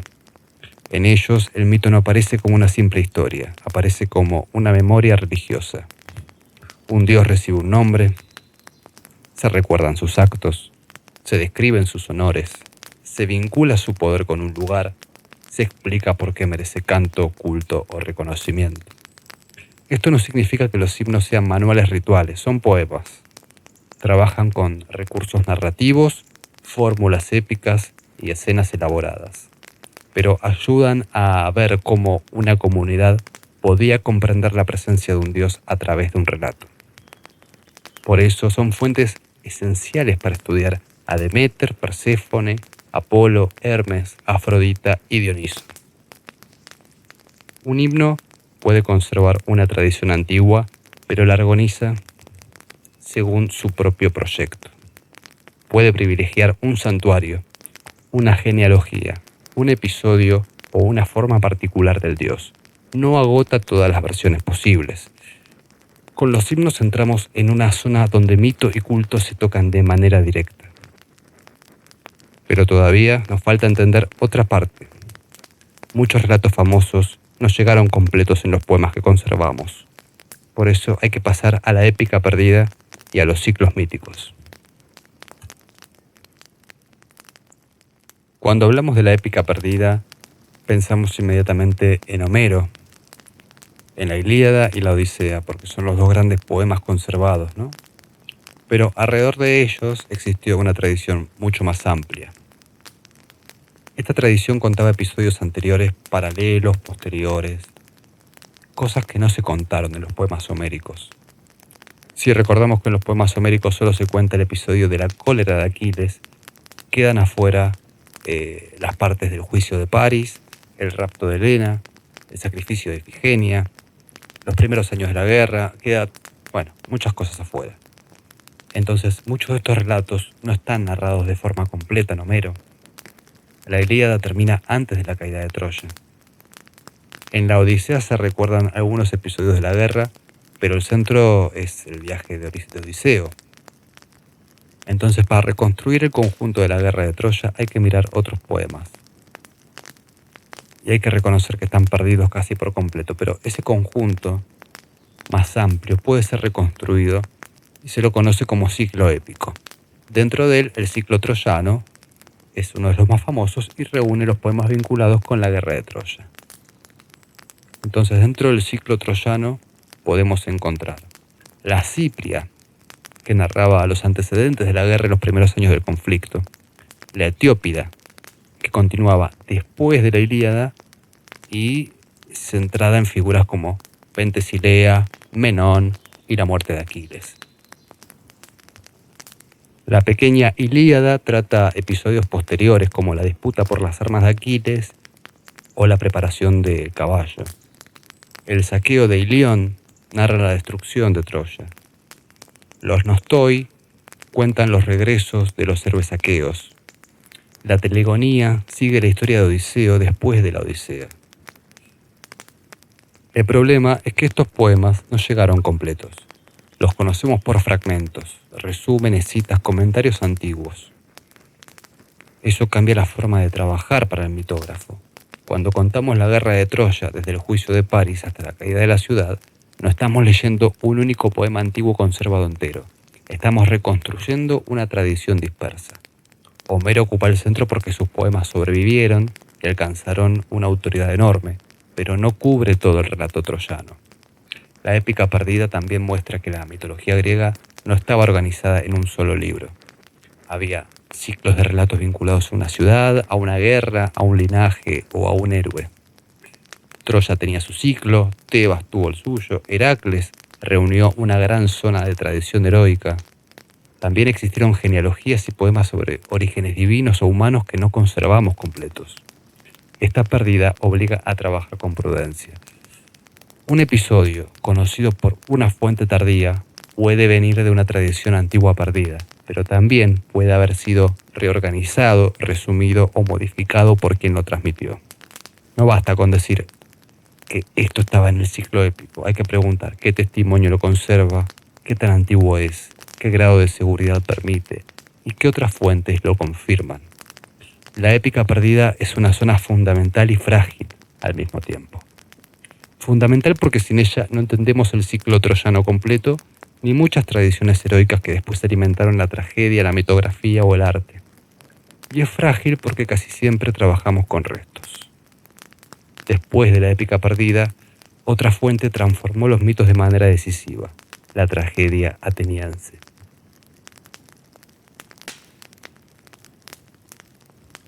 Otra fuente central para conocer la mitología griega es la tragedia ateniense. Ya no estamos ante el canto épico de los Aedos ni ante la genealogía cósmica de Hesíodo. Estamos ante obras representadas en Atenas, sobre todo durante el siglo V antes de nuestra era, y se representaban en festivales cívico-religiosos vinculados a Dioniso. Entre los trágicos más famosos se cuentan Esquilo, Sófocles, Eurípides.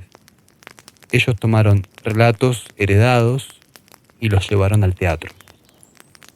Ese paso dio una transformación del material mítico. En el teatro los personajes hablan, se contradicen, discuten, pelean. El mito queda centrado en una situación dramática. Una tradición conocida por el público se convierte en un conflicto del presente. La Orestíada de Esquilo permite verlo con claridad. El punto de partida es la casa de Atreo, una familia marcada por crímenes. Agamenón sacrifica a su hija Ifigenia antes de partir a Troya. Cuando regresa victorioso, su esposa Clitemnestra lo asesina. Después, Orestes, el hijo de ambos, mata a Clitemnestra para vengar a su padre. Ese nuevo crimen despierta la persecución de las Erinias, esas antiguas divinidades de la venganza. Entonces, esta trilogía no se limita a contar una cadena de asesinatos. Lleva el mito hacia una pregunta mayor. ¿Cómo una comunidad puede salir de la violencia heredada sin producir otra violencia igual? Orestes, perseguido por las Erinias, se refugia en Atenas y pide ayuda a Atenea.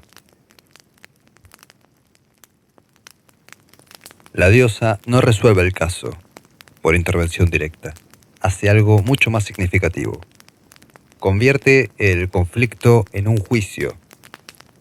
Funda un tribunal en el Areópago con ciudadanos como jueces y allí las partes deben hablar, acusar, defender y aceptar un veredicto. Ese tribunal mítico dramatiza el paso de la venganza privada a una justicia más pública y regulada. El conflicto en sí mismo es bastante complicado de resolver, porque todos tienen una argumentación. Las erinias tienen razón desde la lógica antigua de la sangre. Orestes mató a su madre. Pero Apolo defiende a Orestes porque actuó para vengar a su padre Agamenón y porque además el crimen de Clitemnestra también exigía un castigo. Atenea entonces queda ante un problema que no puede resolverse con otro asesinato, así que introduce el procedimiento. Escucha, debate, se vota y un tribunal una sentencia. En la obra, la votación termina empatada. Atenea inclina el resultado a favor de Orestes, pero lo más importante viene después. Las erinias furiosas amenazan con maldecir a Atenas, pero Atena lo resuelve de otra forma. Atenea no destruye ni expulsa a las erinias, las persuade para quedarse en la ciudad con un nuevo lugar religioso y político. Dejan de ser fuerzas de persecución y pasan a integrarse como potencias protectoras bajo el nombre de Euménides, las benévolas. Esquilo no representa la justicia cívica como una simple eliminación de lo antiguo. La ciudad no borra la culpa de sangre, pero la incorpora dentro de un orden legal y religioso. Ahí está la fuerza de la tragedia. Un mito familiar se convierte en una reflexión sobre justicia, ley y vida política. Además, el Areópago no era un lugar imaginario, era un tribunal real de Atenas. La obra se presentó en un contexto donde las funciones tenían un peso político. Por eso muchos estudios leen esta escena como una reflexión sobre la autoridad del tribunal, la estabilidad cívica y la necesidad de someter la violencia privada a una institución común. La tragedia hace eso con los mitos. No los repite como relatos fijos, sino que los coloca en escena para pensar problemas de la ciudad. Sófocles hará algo parecido con Edipo y Antígona. Convierte relatos heredados en preguntas sobre verdad, culpa y parentesco. Pero la idea central es simple. Una tragedia no es una versión neutra del mito, es una intervención artística sobre un material tradicional. Una escena teatral puede conservar tradición antigua, pero también responder a las preguntas religiosas, políticas y sociales de la Atenas clásica. Después de la tragedia, el siguiente paso son los mitógrafos, autores que resumieron, ordenaron y conservaron relatos dispersos. Después de la tragedia aparece otro tipo de fuente, los mitógrafos. Un mitógrafo no trabaja como Homero, Hesíodo o Eurípides. No compone una gran escena épica, no organiza el cosmos y no lleva el mito al teatro. Su tarea principal es reunir, resumir y ordenar relatos. Muchas historias griegas llegaron hasta nosotros gracias a autores que copiaron genealogías, resumieron poemas perdidos, registraron variantes y pusieron en secuencia materiales dispersos. La obra más importante de este grupo es la Biblioteca, atribuida durante mucho tiempo a Apolodoro. Hoy suele llamarse pseudo-Apolodoro, porque significa falso Apolodoro. La biblioteca funciona casi como un mapa de la mitología griega. Ahí aparecen el origen de los dioses, los descendientes de Deucalión, linajes heroicos, etc. Su utilidad es enorme, pero también su límite. Pseudo-Apolodoro es tardío en relación con Homero, Hesíodo y la tragedia clásica. Muchas veces no transmite una escena en su forma poética original, sino un resumen ordenado de materiales anteriores. Esto lo vuelve valioso y peligroso al mismo tiempo. Valioso porque conserva relatos que de otro modo conoceríamos peor o directamente no conoceríamos. Y peligroso porque puede dar la impresión de que el mito era más estable, lineal y ordenado de lo que realmente fue.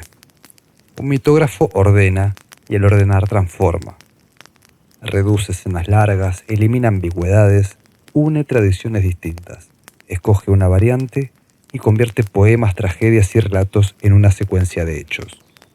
El mito gana claridad pero pierde parte de su contexto original.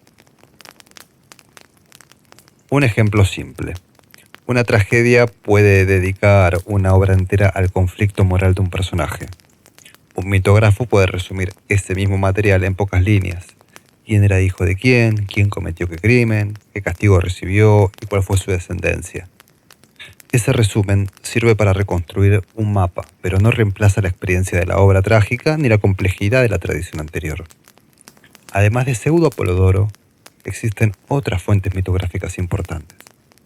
Higino en las fábulas transmite muchos relatos y variantes en lengua latina. Es muy útil, aunque debe usarse con cautela porque siempre hay problemas de transmisión en el texto. Diodoro Sículo, en su biblioteca histórica, incorpora materiales míticos dentro de una historia universal. No escribe como poeta ni como dramaturgo. Integra dioses, héroes, fundadores y pueblos dentro de una narración histórica mucho más amplia. Antonino el Liberal conserva relatos de metamorfosis. Partenio de Nicea transmite historias de sufrimiento amoroso. Los escolios antiguos, escritos como comentarios a textos clásicos, preservan datos, explicaciones y variantes que a veces no aparecen en ningún otro lugar. Todo este material es imprescindible para reconstruir mitos, pero exige una distinción básica. Una fuente puede ser antigua para nosotros y al mismo tiempo tardía respecto de la tradición que transmite. Por eso no basta con decir con que lo cuenta Apolodoro o lo dijo Higino. Hay que preguntar de dónde pudo venir ese relato, qué fuentes anteriores conocemos, qué versión está resumiendo y qué otras variantes existen. La precisión cambia la lectura. Según Pseudo Apolodoro no significa lo mismo que según Homero. En la versión transmitida por Higino no significa lo mismo que tragedia de Eurípides. Un escolio conserva una variante, no tiene el mismo peso que un poema arcaico completo. Cada testimonio ocupa un lugar distinto. Los estudios modernos son especialmente útiles para trabajar esta zona. Gantz, en particular, permite comparar fuentes literarias y artísticas y ver qué testimonios aparecen en cada versión. Los mitógrafos son necesarios. Sin ellos, perderíamos gran parte del conocimiento mítico. Pero por supuesto que no deben reemplazar a Homero, Hesíodo, los himnos o la iconografía local. Son otra capa de transmisión. Tardía, ordenadora y muchas veces indispensable. Después de los mitógrafos hay que pasar a una fuente distinta. Pausanias. Después de los mitógrafos aparece una fuente muy distinta, el amigo Pausanias. Él no escribe una epopeya, ni una tragedia, ni un manual de mitología. Escribe una obra de viaje. Su texto se conoce como Descripción de Grecia y fue compuesto en el siglo II de nuestra era, cuando Grecia ya estaba bajo dominio romano. Pausanias escribe tarde en relación con Homero, Hesíodo y los trágicos, pero conserva algo que esas fuentes no muestran de la misma manera: la relación entre el mito, el lugar y la memoria local. Su obra recorre regiones, ciudades, caminos, templos, estatuas, altares, tumbas heroicas, imágenes de culto y tradiciones transmitidas por comunidades en concreto. En Pausanias, el mito no aparece solo como relato, aparece ligado a un sitio. Una tumba que señalaba dónde descansaba un héroe, una fuente podía conservar el recuerdo de una ninfa, un templo podía guardar la historia particular de un dios, una estatua podía mostrar una forma antigua de culto, una ciudad podía defender una versión propia de un linaje mítico. Eso cambia mucho la lectura, porque la mitología griega no vivía solo de poemas, también estaba en el paisaje. Atenas, Argos, Tebas, Delfos, Olimpia, Esparta, no eran simples escenarios. Eran lugares donde los mitos se recordaban, se discutían y se usaban para construir identidad. Una ciudad podía decir, este héroe nació acá. Otra podía reclamar el lugar de su tumba. Un santuario podía conservar una versión distinta del nacimiento de un dios. Pausanias registra muchas de esas voces. Por eso se usa como fuente tan valiosa. Además, también permite ver la competencia entre las memorias. Una tradición panhelénica podía ser conocida en todo el mundo griego, pero una ciudad podía conservar una variante propia, adaptada a su santuario, a su historia o a su prestigio local. El mito servía para recordar el pasado, pero también para reclamar importancia. Pero también hay que ser prudentes porque Pausanias escribe en época romana. A veces transmite lo que vio y a veces transmite lo que le contaron. A veces compara versiones, pero también debe seleccionar alguna. Así que no es una ventana directa a la Grecia arcaica, es un testigo tardío de memorias antiguas que recolecta tradiciones locales. Pero gracias a Pausanias conocemos relatos, cultos, imágenes y lugares que de otro modo se habrían perdido. Los estudios modernos han demostrado que Pausanias no debe leerse como un viajero curioso, sino que su obra permite estudiar cómo una comunidad une relato, territorio y memoria. Después de Pausanias falta otra fuente decisiva, las imágenes. La mitología griega también se conserva en vasos pintados, relieves, esculturas, frontones de templos, monedas, terracotas y objetos votivos transmitieron escenas de dioses y héroes durante siglos. Este material no debe tratarse como una decoración secundaria, sino que una imagen antigua puede confirmar un mito que ya circulaba en determinada época. Mostrar una variante ausente en los textos conservados, representar un episodio de una obra perdida o revelar qué escenas tenían fuerza visual en una ciudad en concreto. La cerámica griega es una fuente especialmente rica. En los vasos de figuras negras y rojas aparecen Heracles, Aquiles, Odiseo, monstruos, sacrificios, escenas de la guerra de Troya. Algunos de estos vasos tenían usos concretos, circulaban en banquetes, otros servían como recipientes de aceite, de agua o de vino, otros podían depositarse en tumbas o también incluso ofrecerse en santuarios. El soporte orienta la interpretación.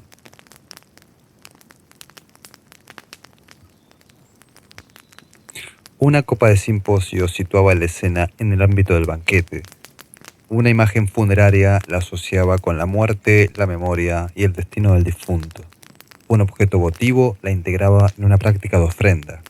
Una escultura de templo la incorporaba a un programa público de culto.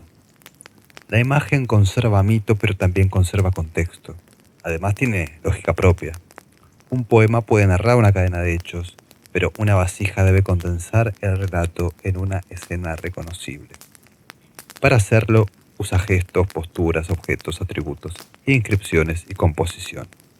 Heracles puede reconocerse por la piel de león y la masa, Atenea por el casco, la lanza o la égida, Hermes por el caduceo, las sandalias o el sombrero de viajero, Dioniso por la vid, el tirso, la copa, los sátiros o las ménades, Apolo por la lira o el arco, Artemisa por el arco y los animales. A veces una inscripción identifica al personaje, otras veces solo quedan atributos, gestos o relaciones entre figuras. Por eso la iconografía exige cierto método. No alcanza con mirar una imagen y buscar a qué texto se parece. Hay que preguntar de qué época es, dónde fue producida, qué tipo de objeto era, qué escena representa, qué personajes aparecen, qué atributos llevan y qué relación tiene con otras imágenes semejantes. La Ilíada, por ejemplo, no narra la caída de Troya ni el caballo de madera. Sin embargo, la cerámica y otros testimonios visuales conservaron escenas vinculadas con el saqueo de la ciudad, la muerte de Príamo, Casandra ante el altar, Eneas cargando anquises y episodios posteriores a la muerte de Aquiles. Esas imágenes no completan el texto homérico, abren otra zona de tradición troyana. Heracles ofrece otro ejemplo claro. La popularidad visual de sus escenas no siempre coinciden con su desarrollo literario. También los dioses se estudian a través de sus formas visuales. Dioniso aparece siempre rodeado de sátiros, de música, de movimiento y trance. Esta repetición visual fija una dimensión del Dios que no depende de un único mito narrado. Con Atenea ocurre algo parecido. El casco, la lanza, la égida y la presencia armada construyen una identidad reconocible incluso cuando el episodio concreto no está claro. Los estudios iconográficos trabajan con este tipo de problemas. Preguntan cómo aparece un mito, dónde, cuándo, en qué soporte, con qué variantes y ante qué público. Existen herramientas que permiten comparar escenas, identificar figuras, seguir motivos y relacionar imágenes con textos. A veces una imagen antigua conserva una parte del mito que ningún texto completo nos dejó. Para concluir, hablaremos de otras fuentes que conservan materiales míticos importantes. Por ejemplo, la poesía lírica.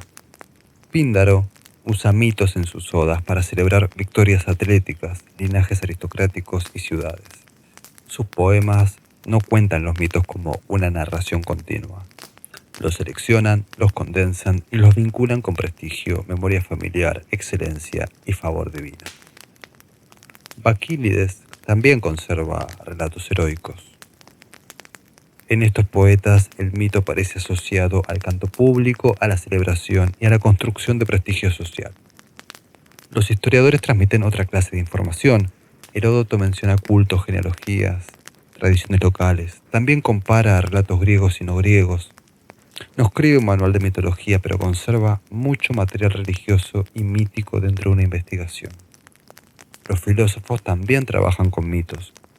Platón critica a Homero y Hesíodo en varios pasajes, sobre todo cuando considera que ciertos relatos ofrecen una imagen inadecuada de los dioses. Pero al mismo tiempo crea mitos propios. El mito de el carro alado, los relatos sobre el origen del amor o la Atlántida. En Platón, el mito funciona como instrumento filosófico. Sirve para pensar el alma, la justicia, la educación, la política, el destino después de la muerte. También hay que considerar a los poetas helenísticos y romanos. Apolonio de Rodas, en las Argonáuticas, relabora la expedición de Jasón y los argonautas. Su poema es posterior a la épica arcaica y trabaja con una tradición ya muy cargada de versiones anteriores. Ovidio, en las Metamorfosis, tuvo una influencia enorme en la forma moderna de imaginar muchos mitos griegos. Allí aparecen Dafne, Narciso, Aracné, Orfeo, Medea, Acteón, Faetón, muchas historias más. Pero Ovidio también debe ubicarse con precisión. Es un poeta romano de la época augusta, no es una fuente griega arcaica. Su obra es fundamental para la recepción antigua y moderna de los mitos, pero no puede confundirse con Homero, Hesíodo o la tragedia ateniense. Muchas versiones populares de la mitología griega proceden de esta mezcla de capas. Épica arcaica, tragedia, mitografía, pausanias, arte antiguo, manuales modernos, cine, televisión. Esa mezcla puede servir para narrar, pero debe ser visible para quien investiga. Si no distinguimos las capas, terminamos atribuyendo a los griegos una versión que quizás procede de un poeta romano, de un compilador tardío o de una reconstrucción moderna. Por eso la pregunta por la fuente es primordial. Antes de decir que la mitología griega cuenta, conviene preguntar quién la cuenta, cuándo, desde qué lugar y con qué propósito. Solo así podremos distinguir tradición antigua, variante local, a reelaboración moderna. Esto fue todo en esta ocasión. Muchas gracias por acompañarnos. Nos encontraremos en la siguiente fogata.